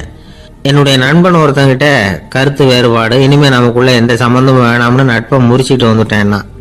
நண்பர்கள்னு இருந்தா கருத்து வேறுபாடு வரத்தான் செய்யும்னு. கருத்து வேறுபாடு வராம இருக்கிறதுக்கு ஏதாவது வழி உண்டா அப்படின்னு கேட்டாங்க. அதை பத்தி நிபுணர்கள் சில யோசனைகளை சொல்லியிருக்கிறாங்கன்னு. முதல் விஷயம் என்னன்னா, உங்க நண்பனுக்கு ஒரு செய்தி சொல்லணும்னா அதை நீங்களே நேரடியா சொல்லுங்க, அல்லது உங்க கைப்பட கடிதம் எழுதுங்க. அதாவது நேரடி தொடர்பு முக்கியம்.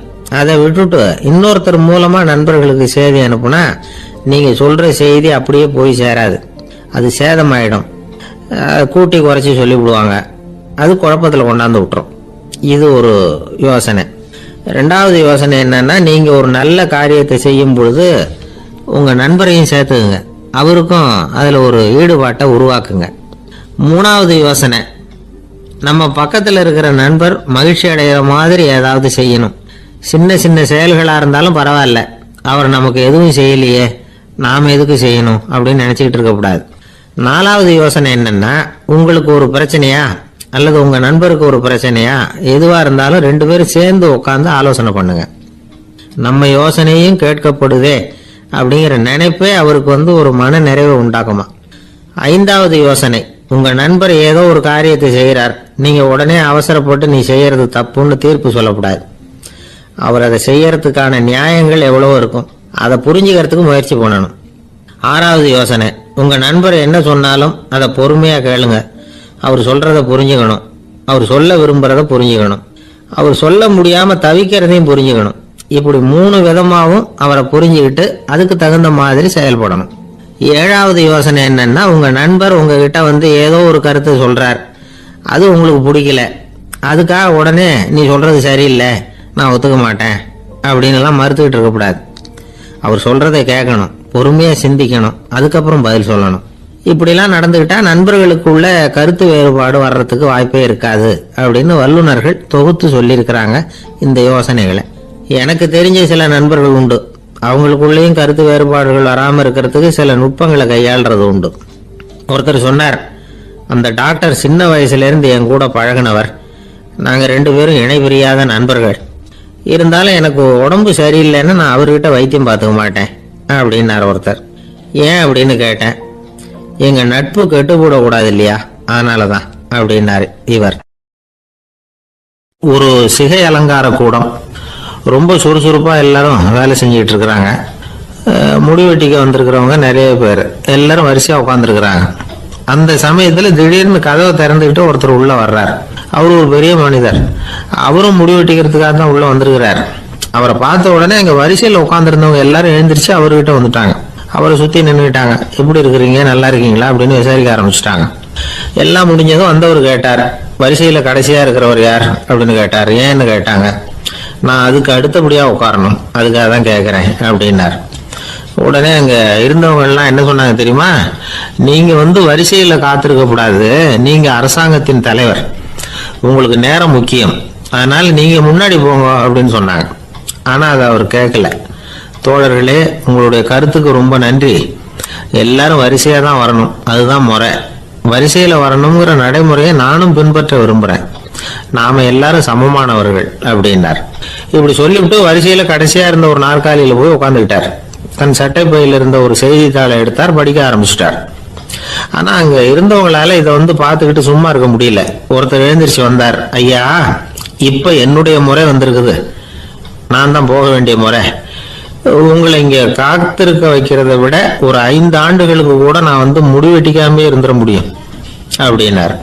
அவர் மறுபடியும் சொன்னார், ஐயா, நீங்க வரிசை முறையை தாண்டி போக விருப்பப்படல, சரி, ஆனா என்னுடைய முறையை மாத்தி கொடுக்கறதுக்கு எனக்கு முழு உரிமை இருக்குது. இதுக்கு பதிலா உங்களுடைய கடைசி இடத்த நான் எடுத்துக்கிறேன், இதை நீங்க மறுக்க முடியாதுன்னார். அங்க இருந்த மற்றவங்களும் இதை ஒரு மனசா வற்புறுத்த ஆரம்பிச்சுட்டாங்க. அந்த பெரிய மனிதர் பார்த்தார், சரின்னு கடைசியா ஒத்துக்கிட்டார். அவர் யார் தெரியுமா? அவர் தான் மாவீரர் லெனின். ரஷ்யாவில் கிரெம்ளின் சிகை அலங்கார கூடத்துல தான் இது நடந்தது. எல்லாரும் இந்நாட்டு மன்னர்கள்னு வாயளவுல பேசுறதுல என்ன பிரயோஜனம்? நாம எல்லாரும் சமம்ங்கிறத நடைமுறையில கடைபிடிச்சு காட்டினவங்க கொஞ்சம் பேர் தான். அவங்கள ஒருத்தர் தான் லெனின். வரிசையில் நின்று வர்றதுங்கிறது ஒரு சிறந்த பண்பு, உயர்ந்த பண்பு. இன்னைக்கு பல இடங்கள்ல அது நமக்கு தேவைப்படுது. ஒரு ரேஷன் கடைவாசல், கடை திறக்கிறதுக்கு முன்னாடி எல்லாரும் வரிசையில் நின்றுட்டாங்க. கடைசியா வந்த ஒருத்தர் கியூவில் முன்னாடி போறதுக்கு முயற்சி பண்றார். ஏற்கனவே நின்றுட்டு இருக்கிறவங்க அவரை முன்னாடி போறதுக்கு விட மாட்டேங்கிறாங்க. கடைசியா போய் நில்லையா அப்படின்னு எல்லாரும் கத்துறாங்க. அது அவர் காதுல வாங்கல. முண்டி அடிச்சுக்கிட்டு முன்னாடி போறதுக்கே முயற்சி பண்ணிட்டு இருக்கிறார். எல்லாரும் சேர்ந்து அவரை வலுக்கட்டாயமா இழுத்து கொண்டாந்து பின்னாடி கொண்டு போய் நிறுத்திவிட்டாங்க. நிறுத்திவிட்டு சொன்னாங்க, இதை பாருப்பா, நாங்க இருக்கிற வரைக்கும் நீங்க முன்னாடி போய் எதையும் வாங்க முடியாது, தெரிஞ்சுக்கோ அப்படின்னாங்க. இப்போ அந்த ஆள் சொன்னாராம், நான் இங்க பின்னாடி நிக்கிற வரைக்கும் நீங்களும் எதுவும் வாங்க முடியாது அப்படின்னாராம். ஏன்னு கேட்டிருக்கிறாங்க. நான் தான் அந்த கடையை திறக்க வேண்டிய ஆள் அப்படின்னா. ஒருத்தர் ஒரு தவறு செஞ்சு விடுறாருன்னு வச்சுக்கங்க, உடனே நீ செஞ்சது தவறு அப்படின்னு சொல்றது ஒரு வகை. அதுக்கு பதிலா எது சரின்னு அவர் புரிந்து கொள்ள உதவி செய்யறது இன்னொரு வகை. இந்த 2வது வகை இருக்கு பாருங்க, நிர்வாக இயல்ல இது ரொம்ப முக்கியம். அலுவலகத்தில் வேலை பார்க்குற ஒருத்தர் முக்கியமாக தெரிஞ்சுக்க வேண்டியது என்ன தெரியுமா? சக ஊழியர்கள் கிட்ட எப்படி பழகணும், மேலதிகாரிகள் கிட்ட எப்படி பழகணும், தனக்கு கீழே வேலை செய்கிறவங்க கிட்ட எப்படி பழகணும், வாடிக்கையாளர்கள் கிட்ட எப்படி பழகணும், இவங்க எல்லார்கிட்டையும் செம்மையான உறவை ஏற்படுத்திக்கிறது எப்படி, இதெல்லாம் சொல்லிக் கொடுக்குற பாடம் தான் இன்டர் பர்சனல் ஸ்கில், திறமையான உறவு அப்படிங்கிறது. எந்த வேலையில் இருந்தாலும் சரி, இந்த உறவுகளை வளர்க்கும் திறன் உள்ளவங்க சீக்கிரம் முன்னுக்கு வந்துடுறாங்க. மற்றவங்க கிட்ட உறவை பலப்படுத்திக்கிறது எப்படி அப்படின்னு தெரிஞ்சுக்கிட்டோம்னா எந்த ஒரு தடையையும் சுலபமா தாண்டி செய்யற தொழிலில் முன்னுக்கு வந்துடலாம். ஹார்வர்டு பல்கலைக்கழகத்தில் ஒரு கணக்கெடுப்பு பண்ணி பார்த்தாங்களாம். பார்க்கிற வேலையில எது மாதிரி குணாதிசயம் உள்ளவங்க வேகமா முன்னுக்கு வர்றாங்க அப்படின்னு தெரிஞ்சுக்கிறதுக்காக இந்த கணக்கெடுப்பு. வெவ்வேறு துறையில வேகமா முன்னுக்கு வந்திருக்கிற பல பேரை சந்திச்சு இந்த சர்வேயை நடத்தி இருக்கிறாங்க. அவங்க கண்டுபிடிச்சு சொல்லியிருக்கிற உண்மை என்ன தெரியுமா? ஒருத்தர் ஒரு வேலையில இருந்தா அது சம்பந்தப்பட்ட சப்ஜெக்ட் பற்றிய அறிவு 35% இருந்தா போதுமா. ஆனா உறவுகளை வளர்க்கக்கூடிய திறன், இன்டர் பர்சனல் ஸ்கில் 65% வேணும். இப்படி உள்ளவங்க சீக்கிரம் முன்னுக்கு வந்துடுறாங்களாம். அதனால ஒருத்தருக்கு வேலை சரியா புரியலைன்னா கூட விவரமா மற்றவங்க கிட்ட பழகிறது எப்படின்னு புரிஞ்சா போதும், அவர் முன்னுக்கு வந்துடலாம். அலுவலகங்கள்ல மட்டும் இல்லை, எல்லா இடங்கள்லையும் இது ரொம்ப முக்கியம். வீட்டுக்குள்ளேயும் இது ரொம்ப முக்கியம், வீட்டுக்கு வெளியேயும் இது முக்கியம். அடுத்தவங்க கிட்ட பழகிறது எப்படிங்கிறத தெரிஞ்சுக்காதவன் வாழ்க்கையில முன்னேற முடியாது. இன்னைக்கு ஆயுதங்களால காயப்படுத்தி கொள்ளுகிறவர்களை விட வார்த்தைகளால காயப்படுத்தி கொள்ளுகிறவர்கள் தான் அதிகம். பெரியவங்க என்ன சொல்றாங்க தெரியுமா? நீங்க இந்த பூமியில பிறந்ததன் அர்த்தம் பூர்த்தி ஆகணும்னா அடுத்தவங்களுக்கு உதவி பண்ணுங்க. அடுத்தவங்களுக்கு உதவி செய்ய முடியாவிட்டால் கூட பரவாயில்லை, ஆனால் யாரையும் புண்படுத்தி விடாதீங்க அப்படின்னு சொல்றாங்க. எனக்கு தெரிஞ்ச ஒருத்தர் ஒரு அலுவலகத்தில் வேலை பார்க்குறார். அவர் சொல்லுவார், எனக்கு இந்த இன்டர் பர்சனல் ஸ்கில் ரொம்ப அதிகம் சார். சக ஊழியர்கள்கிட்ட ரொம்ப சுமூகமாக நடந்துக்குவேன். என் கூட வேலை பார்க்குற ஒருத்தருக்கு ஏதாவது ஒரு கஷ்டம்னா அந்த சமயத்தில் அவர் செய்ய வேண்டிய வேலையை நான் செஞ்சிருவேன் சார் அப்படிம்பார். நான் அவர்கிட்ட சமீபத்தில் அப்படி ஏதாவது செஞ்சுருக்கீங்களா அப்படின்னு கேட்டேன். செஞ்சுருக்கேன் சார். போன வாரம் புதன்கிழமை ஆஃபீஸில் என் பக்கத்து சீட்டுக்காரருக்கு வயிற்று வலி. உடனே நான் மெடிக்கல் லீவ் போட்டுட்டு எங்கள் வீட்டுக்கு போயிட்டேன் சார் அப்படின்னார். ஒரு சீன தேசத்து அரசர் இருந்தார். அவருக்கு வயசாயிட்டுது. அவருக்கு அடுத்தபடியாக அவருடைய புள்ள பட்டத்துக்கு வரணும், ஆட்சி பொறுப்பை ஏற்றுக்கணும். ஒரு நல்ல தலைவனுக்கு இருக்க வேண்டிய பண்புகள்லாம் தன்னுடைய மகனுக்கு இருக்கணும்னு விரும்பினார் அந்த அரசர். அதனால இளவரசனை பக்கத்தில் இருந்த ஒரு குரு கிட்ட அனுப்புனார். இளவரசன் அவர்கிட்ட போய் சேர்ந்தான்.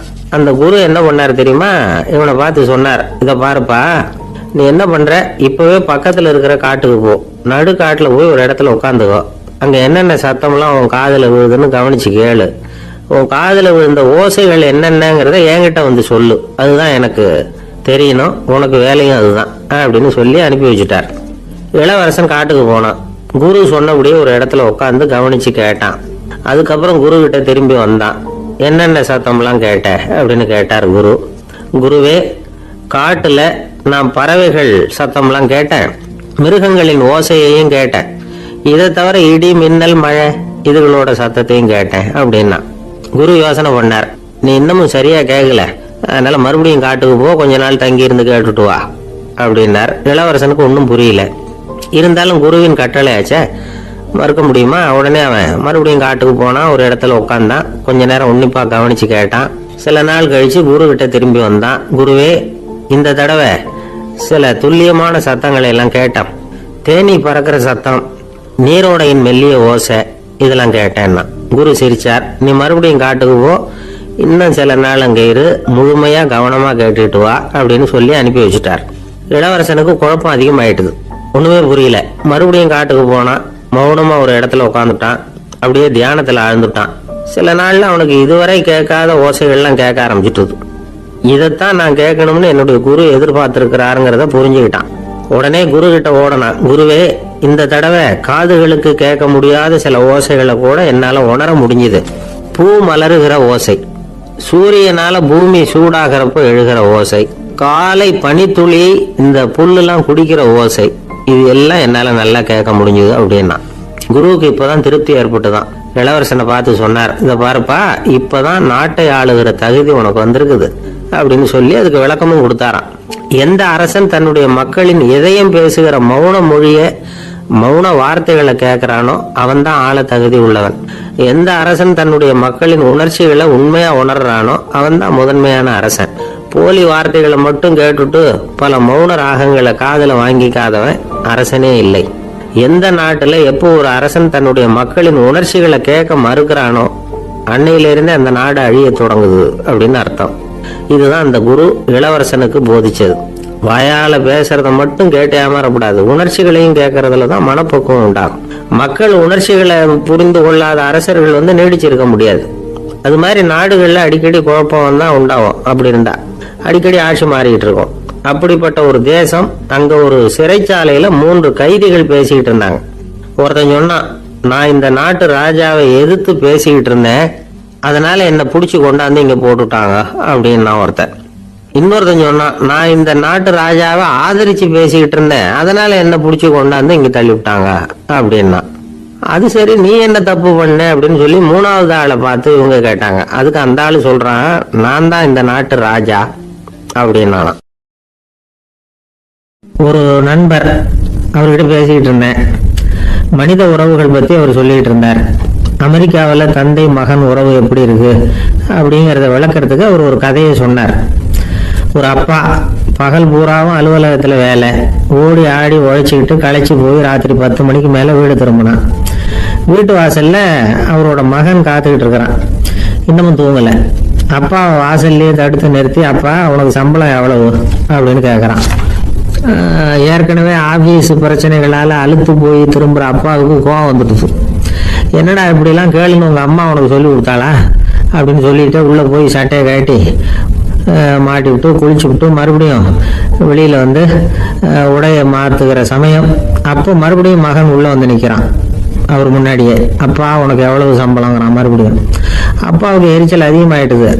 மணிக்கு $20 போதுமா அப்படின்னாரு. அப்படின்னா எனக்கு ஒரு $10 தர முடியுமா நம்ம மகன்? இதுக்கு தான் என் சம்பளம் எவ்வளவுன்னு கேட்டியா? 2ஆம் வகுப்பு படிக்கிற உனக்கு எதுக்குடா $10 அப்படின்னு கத்தி விட்டு தொலைக்காட்சி பெட்டியின் முன்னாடி போய் உட்காந்துக்கிட்டு ஏதோ நிகழ்ச்சியை பார்க்க ஆரம்பிச்சுட்டார். கொஞ்ச நேரம் கழிச்சு மறுபடியும் மகன் வந்து நிற்கிறான். அப்பா ப்ளீஸ் எனக்கு ஒரு $10 கொடுக்க முடியுமா? மகனுடைய கண்களில் கண்ணீர். என்னடா அவன் கண்ணீரை காட்டி காரியம் சாதிக்கலாம்னு பார்க்குறியா? ஒரு காசு கூட கொடுக்க மாட்டான் போ அப்படின்னு விரட்டி விட்டான். மகன் கண்ணீரை தொடச்சிக்கிட்டே கண்ணை தொடச்சிக்கிட்டு பேசாமல் போய் படுத்துக்கிட்டானா. கொஞ்ச நேரம் ஆச்சு. அப்பாவோட கோபம் கொஞ்சம் கொஞ்சமாக குறைஞ்சிது. பிள்ளைகிட்ட கோபமாக கத்துனது தப்புதாங்கிறது புரிஞ்சுது அவனுக்கு. எழுந்திரிச்சு போனான், படுக்கை இறக்கி போனான். மகனை பார்த்தான். அவன் தலையணையை கட்டி பிடிச்சிக்கிட்டு அழுதுகிட்டு இருக்கான். அவனை மெல்ல நெருங்கி அவங்ககிட்ட எதமா பேசுறதுக்கு ஆரம்பிச்சானான். எதுக்குடா உனக்கு $10 பள்ளிக்கூடத்தில் கேட்டாங்களா அப்படின்னு கேட்டானா. மகன் சொல்லியிருக்கான், இல்லை டாடி, உனக்கு 1 மணி நேரம் சம்பளம் $20ன்னு சொன்னேன். நீ ஏற்கனவே எனக்கு கொடுத்த பாக்கெட் மணி $10 என்கிட்ட இருக்கு. இப்போ நீ இன்னொரு $10 கொடுத்தீங்கன்னா அதையும் சேர்த்து $20 ஆகிடும். அந்த $20 நான் உனக்கு கொடுத்துருவேன். அப்படி கொடுத்தா நீ என் கூட 1 மணி நேரம் செலவழிப்ப இல்லையா? அதுக்காக தான் $10 கேட்டேன் அப்படின்னு சொன்னானா. அந்த அப்பா கண்ணு கலங்கி போச்சான். ஆதரவோட தன்னுடைய மகனை கட்டி பிடிச்சி அழ ஆரம்பிச்சிட்டாராம். இதுதான் நண்பர் சொன்ன கதை. அமெரிக்கா மட்டும் இல்லை, உலகம் பூராவும் இன்னைக்கு மனித உறவுகள் இப்படி தான் மாறிட்டு இருக்கு. பெரியவர்கள் அறிவுரை என்ன தெரியுமா? உங்கள் குழந்தைகளிடமிருந்து குழந்தை பருவத்தை பிரித்து விடாதீர்கள் அப்படிங்கிறது தான். அதாவது இன்றைய குழந்தைகள் தங்கள் பிருந்தாவனத்தை இழந்து விடுகிறார்கள் அப்படிங்கிறது அவங்களுடைய கருத்து. இந்த நிலைக்கு நாம காரணமா இருந்துடக்கூடாது. குழந்தைகளோட விளையாடுவோம், குடும்பத்தோட உறவாடுவோம் அப்படிங்கிறது தான் நம்முடைய நோக்கமா இருக்கணும். இன்றைய உறவு முறைக்கு இன்னொரு உதாரணம் சொல்லுவாங்க. ஒருத்தர் வந்தாராம், அவர் பக்கத்துல ஒரு சின்ன பையன். நாம் அவரை விசாரிக்கிறோம், யார் இந்த பையன் அப்படின்னா அவர் சொல்றாரு, இவன் எனக்கு தூரத்து உறவு அப்படின்னாராம்.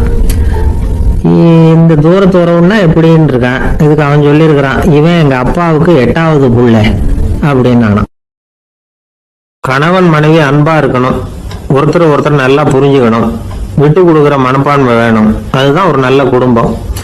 இன்னைக்கு பல குடும்பங்கள்ல அர்த்தமில்லாத சண்டைகள் தான் அதிகம். கிராமப்புறங்கள்ல வேடிக்கையா ஒரு கதை சொல்லுவாங்க. ஒரு ஊர்ல ஒரு ஆள் இருந்தான், வேலை வெட்டி இல்லாம சும்மாவே இருந்தான்.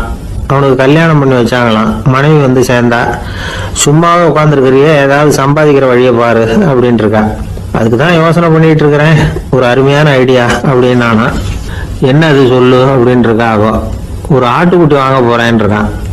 அதை வாங்கி என்ன பண்ண போறேன்னா, அந்த குட்டி வளரும், பெருசாகும், அதுக்கப்புறம் அது நிறைய குட்டி போடும் அப்படின்ட்டுருக்கான். சரி, அப்புறம் என்ன, அதையெல்லாம் சந்தையில் கொண்டுட்டு போய் விற்றுவிட்டு அந்த காசுக்கு ஒரு எருவு மாடு வாங்கலாம். சரி, அது எதுக்கு? எருவு மாடு நிறைய பால் கொடுக்கும், அதை கொண்டுகிட்டு போய் பால் பண்ணையில் கொடுப்பேன், அல்லது நானே விற்றுருவேன், கை நிறைய காசு கிடைக்கும். அதுக்கப்புறம் ஒரு பசுமாடு வாங்குவேன், பாலையும் விற்கலாம், நாமளும் காய் போட்டு சாப்பிடலாம், இப்படிலாம் சொல்லியிருக்கான். அப்போ அந்த பொண்ணு சொல்லிச்சான், அடுத்த தெருவில் இருக்கிற எங்க அம்மா வீட்டுக்கும் கொஞ்சம் பால் கொடுத்து அனுப்பலாம் அப்படின்ட்டு அந்த பொண்ணு. இந்த இடத்துல கணவனுக்கு கோவம் வந்துட்டுது. அதே எப்படி உங்க அம்மா வீட்டுக்கு எதுக்கு கொடுக்கணும், அதெல்லாம் முடியாதுன்னு இருக்கான். இந்த இடத்துல சண்டை ஆரம்பமாயிட்டுது. கொஞ்ச நேரத்துல 2 பேரும் சத்தம் போட ஆரம்பிச்சுட்டாங்க. கடுமையான சண்டை நடக்கிறத பக்கத்து வீட்டுக்காரன் காதுல வாங்கினான். அவன் ஓடியாந்தான். அவனுக்கு தெரியும் வாங்காத மாட்டுக்காக இப்படி சண்டை போட்டுக்கிட்டு இருக்கிறாங்கிறது அவனுக்கு புரியும். அவன் ஓடி வந்து சொன்னான், ஏண்டா உன்னோட பசுமாட்டை ஒழுங்கா கட்டி போடக்கூடாதான்னு இருக்கான். என்னடா சொல்றேன்னா இவன், உன் மாடு என் தோட்டத்துல வந்து மேய்ஞ்சிட்டுது, பயிரெல்லாம் நாசமாயிட்டுது, 10,000 ரூபா அளவுக்கு சேதம், அதை வாங்கிட்டு போறதுக்கு தான் வந்தேன், குடுறா 10,000 நானா. இவன் அரண்டு போயிட்டான். அப்புறம் சொன்னா, டே நான் இன்னும் மாடே வாங்கலையே, அதுக்குள்ள அது வந்து எப்படிடா உன் தோட்டத்துல மேயும், என்னடா உளர்றேன்னு இருக்கான். நீ தாண்டா இப்போ உளறிக்கிட்டு இருக்க, மாடே வாங்கல, அதுக்குள்ள எப்படிடா வந்து உன்னுடைய மனைவி அவங்க அம்மா வீட்டுக்கு பால் கொடுத்து அனுப்ப முடியும் அப்படின்னு அவன் கேட்டானா. நம்மளால இப்பதான் புத்தி வந்துதான்.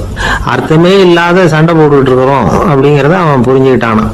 இது நம்ம முன்னோர்கள் சொல்லி இருக்கிற ஒரு கதை. சண்டையில தான் அர்த்தம் இல்லையே தவிர கதையில் அர்த்தம் உண்டு. அதாவது இல்லாத விஷயங்களுக்காக சண்டை போட்டுக்கிட்டு இல்லறத்தை வீணாக்கிக்கிட்டு இருக்கிற மனிதர்கள் இன்றைக்கு நிறைய பேர் இருக்கிறாங்க. ஒருத்தன் தன்னுடைய மனைவியை பத்தி மாமனார் கிட்ட புகார் சொன்னானா, மாமா உங்க பொண்ணு அர்த்தமில்லாத சண்டை போடுறா, எதுக்கு எடுத்தாலும் எடுத்தெறிஞ்சு பேசுறா அப்படின்னு இருக்கான். நீ எப்படி மாப்பிள்ளை அதை சமாளிக்கிற அப்படின்னு கேட்டிருக்காரு அவரு. அவ எடுத்தெறியறது என் மேல படாம ஒதுங்கி நின்னுக்கிறேன் அப்படின்னு நானா. இவன் ஒரு பெரியவர்கிட்ட பேசிக்கிட்டு இருந்தேன். அவரு என்கிட்ட ஒரு கேள்வி கேட்டார். திருடர்கள் எத்தனை வகை தெரியுமா உனக்கு அப்படின்னார். இதுதான் அவர் கேட்ட கேள்வி. எதுக்காக என்ன பார்த்து அந்த கேள்வி கேட்டாரு தெரியல. இருந்தாலும் நான் வந்து அவருக்கு பதில் சொன்னேன். திருடர்கள்ல வந்து எத்தனையோ வகை உண்டுங்க. கார் திருடன், சைக்கிள் திருடன், முகமூடி திருடன், எப்படி சொல்லிட்டே போகலாம். இருந்தாலும் என்னுடைய சிற்றறிவுக்கு எட்டுன வரையில திருடர்களை வந்து 2 வகையா பிரிக்கலாம் அப்படின்னு நினைக்கிறேன். ஒன்னு ராத்திரியில திருடுற திருடன், இன்னொருத்தன் பகல்ல திருடுற திருடன். அதாவது பகல் திருடன், ராத்திரி திருடன் அப்படின்னு பெரியவர் சிரிச்சார். என்ன சிரிக்கிறீங்களே, என்ன கள்வர்கள் 4 வகை அப்படின்னு ஆரம்பிச்சார். எப்படின்னு கேட்டேன். சாப்பாட்டுக்கு இல்லாம திருடுறாங்க பாருங்க, அது ஒரு வகையான். சாப்பாட்டுக்கு இருந்தும் திருடுறாங்க பாருங்க, அது ஒரு வகையான். இதை தவிர இன்னும் ஒரு 2 வகை திருட்டு உண்டு. அது என்னன்னா, ஆண்டவன் கிட்ட இருந்து நாம திருடுற திருட்டு, இன்னொன்னு என்னன்னா நம்ம கிட்ட இருந்து ஆண்டவன் திருடுற திருட்டு அப்படின்னார். எனக்கு ஒன்றும் புரியல. என்ன சார் இது, ஆண்டவனையே வந்து திருடன்னு சொல்றீங்களே அப்படின்னு ஆச்சரியமா. ஆமாங்க, ஆண்டவனை வந்து கள்வன்னு சொல்றது இல்லையா. காஞ்சிபுரத்துக்கு பக்கத்துல திருக்கார்வனம் அப்படின்னு ஒரு ஊர் இருக்கு. அங்க உள்ள பெருமாளுக்கு வந்து கள்வர்னு தான் பேரு. அது மட்டும் இல்ல, திருமங்கை ஆழ்வார் தம்முடைய திரு நெடுந்தாண்டகத்துல கார்வனத்துள்ளாய் கல்வா அப்படின்னு தான் அழைக்கிறார் அப்படின்னு நிறைய உதாரணம்லாம் சொல்ல ஆரம்பிச்சார். அதுக்கப்புறம் அவர்கிட்ட பேசி நான் புரிஞ்சுக்கிட்ட விவரங்களை தான் இப்போ உங்ககிட்ட சொல்ல போறது. அதாவது அவர் சொன்ன முதல் வகை திருடர்கள் வந்து சாப்பாட்டுக்கு இல்லாம திருடுறவங்க. இவங்களை வந்து திருத்தி போடலாம். சாப்பாட்டுக்கு இருந்தும் பணம் சேர்க்கணுங்கிற ஆசையால பொய் கணக்கெல்லாம் எழுதுறாங்க பாருங்க, அவங்க தான் 2வது வகை. 3வது வகை திருட்டு தான் மிகப்பெரிய திருட்டு. இறைவனுக்கு சொந்தமானதை நம்முடையதுன்னு நினைக்கிற திருட்டு. எது இறைவனுக்கு சொந்தமானது அப்படின்னா ஆத்மா. பகவானுக்கு சொந்தமான ஆத்மாவை நம்முடையதுன்னு நினைக்கிறது தான் அந்த மாபெரும் திருட்டு.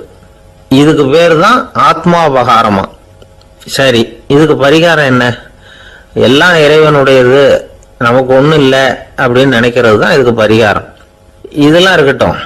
4வது திருட்டு ஒண்ணு சொன்னோம்ல, ஆண்டவன் நம்ம கிட்ட இருந்து திருடுறது. அது எப்படி? ஆண்டவனை வந்து கள்வன்னு சொல்றாங்க, அது சரி. அவர் என்னத்தை திருடினார்? இப்போ இன்னொருத்தருக்கு சொந்தமான ஒன்னை எடுத்து வச்சுக்கிறது தான் கள்ளத்தனம். ஆனா ஆண்டவன் எடுத்துக்கிட்டோம்னா இருக்கிறது எல்லாமே அவனுக்கு சொந்தம். அப்படி இருக்கிறப்போ அவரை எப்படி கள்வன்னு சொல்றது? இது என்ன புரியாம இருக்குது அப்படின்னு சொல்லி பார்த்தா அதுக்கும் விளக்கம் சொல்றாங்க அவங்க.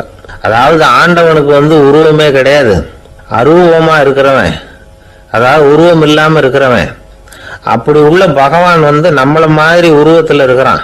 நம்மள மாதிரியே கையை காலு மூக்கெல்லாம் இருக்குது ஆண்டவனுக்கு. இந்த உருவம் நம்ம கிட்ட இருந்து திருடினது தானே. அவன் வந்து தன்னுடைய உண்மையான திருமேனியை வந்து நமக்கு காட்டாம, அதாவது தரிசனம் கொடுக்காம இருக்கிறது கள்ளத்தனம் தானே. அதனால்தான் இதுவும் ஒரு பெரிய திருட்டு, இருக்கிறதுலயே மிகப்பெரிய திருட்டு அப்படிங்கிறார். என்கிட்ட பேசிக்கிட்டு இருந்தாரு, இந்த விஷயம்லாம் சொல்லிட்டு இருந்தாரு அந்த பெரியவர். அதாவது திருட்டை ஆன்மீக நோகத்துல அவர் பார்க்கிறார். நம்ம பார்வையில இதை விட அபூர்வமான திருட்டுலாம் இங்க உண்டு. அபூர்வமான திருடர்களும் உண்டு. ஒரு திருடன் சிறையிலிருந்து விடுதலையாகி வெளியில போனான். கொஞ்ச நாள்ல மறுபடியும் திரும்பி ஜெயிலுக்கு வந்துட்டான். அப்போ சிறை அதிகாரி அவனுக்கு அறிவுரை சொன்னாராம். ஏன்பா இப்படி அடிக்கடி தப்பு பண்ணிவிட்டு ஜெயிலுக்கு வந்துடுறிய, உனக்கு சொந்த பந்தம் எதுவும் இல்லையா? உனக்கு அப்பா அண்ணன் தம்பிகள் அவங்க கூட எல்லாம் சேர்ந்து வாழணுங்கிற ஆசை இல்லையா அப்படின்னு கேட்டிருக்காரு. அவங்களோட சேர்ந்து வாழணுங்கிற ஆசை எனக்கு நிறைய உண்டுங்க சார் அப்படின்னு அவன். அப்புறம் எதுக்கு இப்படி ஜெயிலுக்கு வந்துடுற அப்படின்னாரான் அவரு. அவங்க எல்லாருமே இங்கே தானே சார் இருக்காங்க அப்படின்னு அவன். ஒரு ஊர்ல ஒரு துறவி இருந்தார், புத்த சமய துறவி. அந்த ஊர் மன்னன் அவரை பத்தி கேள்விப்பட்டிருக்கான். ஒரு நாள் புறப்பட்டு போனான். துறவியின் பாதங்களை தொட்டு வணங்கினான். அதுக்கப்புறம் சொன்னான், ஐயா நான் உங்களை அரண்மனைக்கு அழைச்சிட்டு போறதுக்காக வந்திருக்கிறேன். இனிமே நீங்க இங்க எதுக்கு இருக்கணும் அப்படின்னு அவன் மனசுக்குள்ள என்ன நினைப்புன்னா, இவர் எங்க வர போறாரு, நான் ரொம்ப எளிமையானவன், எனக்கு எதுக்கு அரண்மனை வாசம்னு சொல்லி விடுவார் அப்படின்னு நினைச்சிருக்கான். ஆனா அந்த துறவி என்ன பண்ணாரு தெரியுமா? அப்படியா, சரி போகலாம், வா போய் ஒரு ரகத்தை கொண்டுட்டு வா, அரண்மனைக்கு போகும்போது அதுக்கு தகுந்த மாதிரி ஆடம்பரமா போகணும் அப்படின்னு விட்டாரான். துறவி இப்படி சொன்னதும் அந்த மன்னனுக்கு மனசுக்குள்ள சந்தேகம் வந்துட்டுது. இவர் உண்மையிலேயே துறவி தானா, ஏமாத்து பேர் வழி மாதிரி தெரியுதே அப்படின்னு நினைச்சிருக்கான். இருந்தாலும் இனிமே என்ன பண்றது, சொல்லியாச்சு. ரகத்தை கொண்டுட்டு வந்தான். துறவி ஏறி உக்காந்தார். பக்கத்துல ராஜா. அவரு ரொம்ப உற்சாகமா வரார். இவன் ரொம்ப சோர்ந்து போய் வரான்.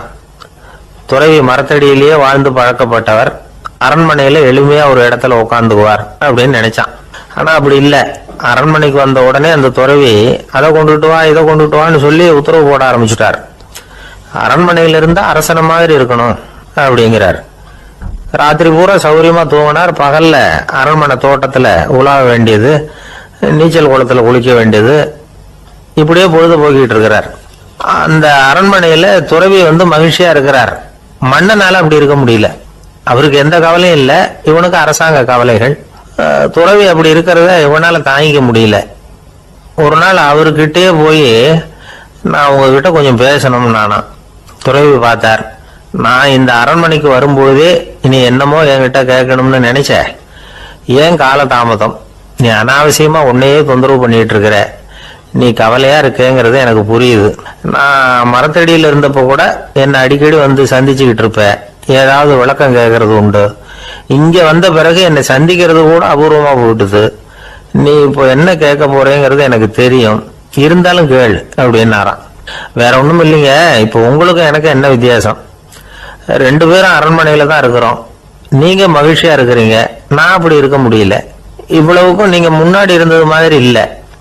தினமும் தங்க தேர் கேட்குறீங்க, உயர்தரமான ஆடைகள் அணிகிறீங்க, சுவையான சாப்பாடு. இப்படி இருக்கிறப்போ உங்களுக்கு எனக்கு என்ன வித்தியாசம்? இதுதான் மன்னனுடைய கேள்வி. இதுக்கு பதில் சொல்றேன், என் கூட புறப்பட்டு வா, இந்த நகரத்துக்கு வெளியில போவோம் அப்படின்னு சொல்லி அரசனை கூப்பிட்டுக்கிட்டு ஊர் எல்லைக்கு சேர்ந்தார் துறவி. அங்க போய் சொன்னார், இத பாருப்பா, இந்த இடத்த தான் தேடிட்டு இருந்தேன். இனிமே நான் திரும்பி வர போறதில்ல. நீ என்னோட வர்றியா திரும்பி போறியா அப்படின்னார். நான் எப்படிங்க உங்க கூட வர முடியும்? என்னுடைய நாடு, என்னுடைய சொத்துக்கள், மனைவி மக்கள் எல்லாத்தையும் விட்டுட்டு எப்படிங்க வர்றதுன்னா. இப்ப அந்த துறவி சொன்னார், இப்ப வித்தியாசத்தை தெரிஞ்சுக்கிட்டியா? நான் அரண்மனையில் இருந்தேன், எல்லா வித பொருள்களும் உடையவனா இருந்தேன், ஆனா எதையும் சொந்தம் கொண்டாடுறவனா இருக்கல. ஆனா நீ அப்படி இல்லை, எல்லாத்தையும் சொந்தம் கொண்டாடிட்டு இருக்கிற. இதுதான் நமக்குள்ள வித்தியாசம் அப்படின்னு சொன்னார். அரண்மனை ஆடைகளை அப்படியே கலைஞர் அரசங்கிட்ட கொடுத்தார். உன்னுடைய ஆடைகளை நீயே வச்சுக்கோன்னார். அவர் பாட்டுக்கு நடந்து போனார், திரும்பியே பார்க்கல. அரசனுக்கு அப்பதான் தன்னுடைய அறியாமை விளங்குச்சான். இதுல இருந்து நாம புரிஞ்சுக்க வேண்டியது என்னன்னா, இந்த உலகத்துல எத்தனையோ பொருள்கள், அதையெல்லாம் முறையா பயன்படுத்தினா மகிழ்ச்சி.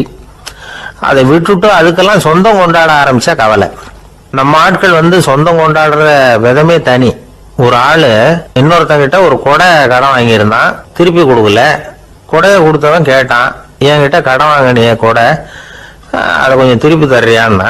அது உனக்கு இப்போ அவசரமா தேவைப்படுதா அப்படின்னு கேட்டான் இவன்.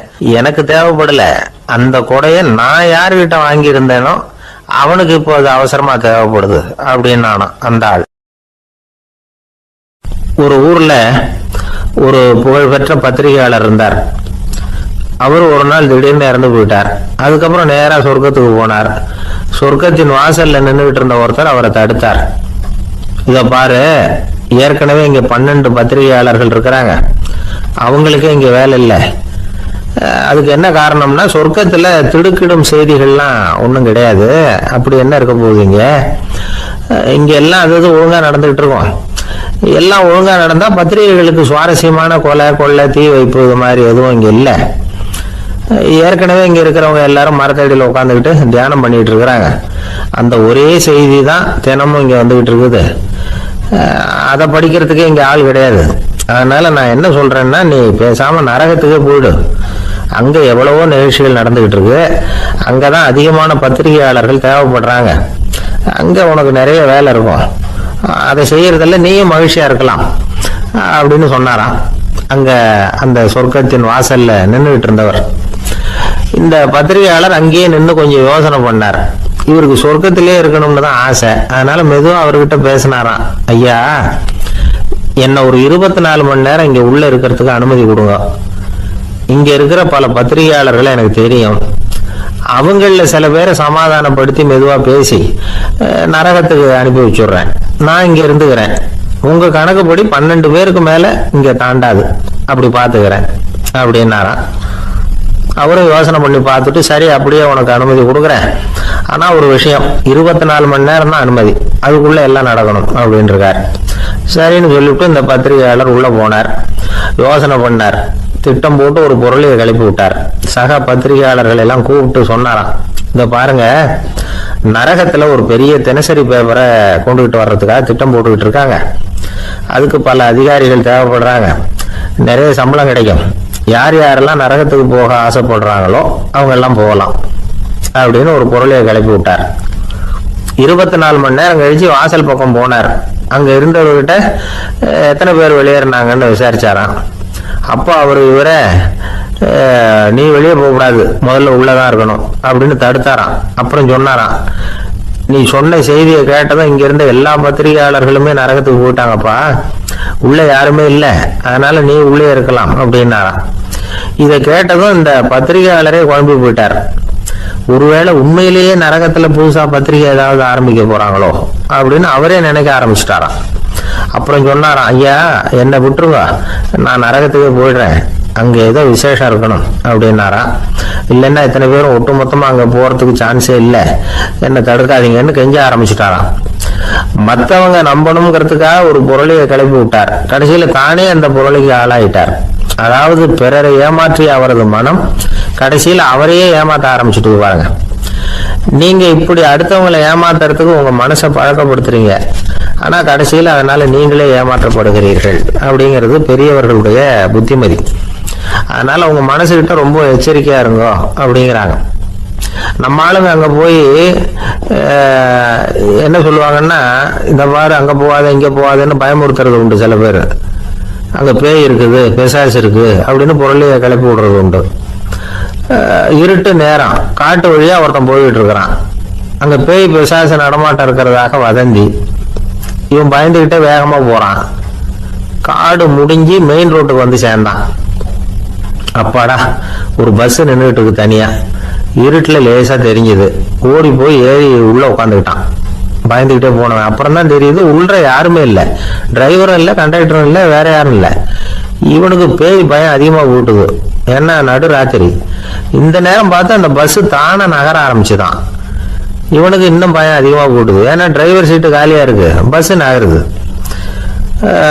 இவன் உடம்பு பூரா நடுங்க ஆரம்பிச்சுட்டு வீல்னு கத்தலாமான்னு பார்த்தான். அந்த நேரம் பார்த்து அவன் தோல்ல ஒரு கை விழுந்துதான்.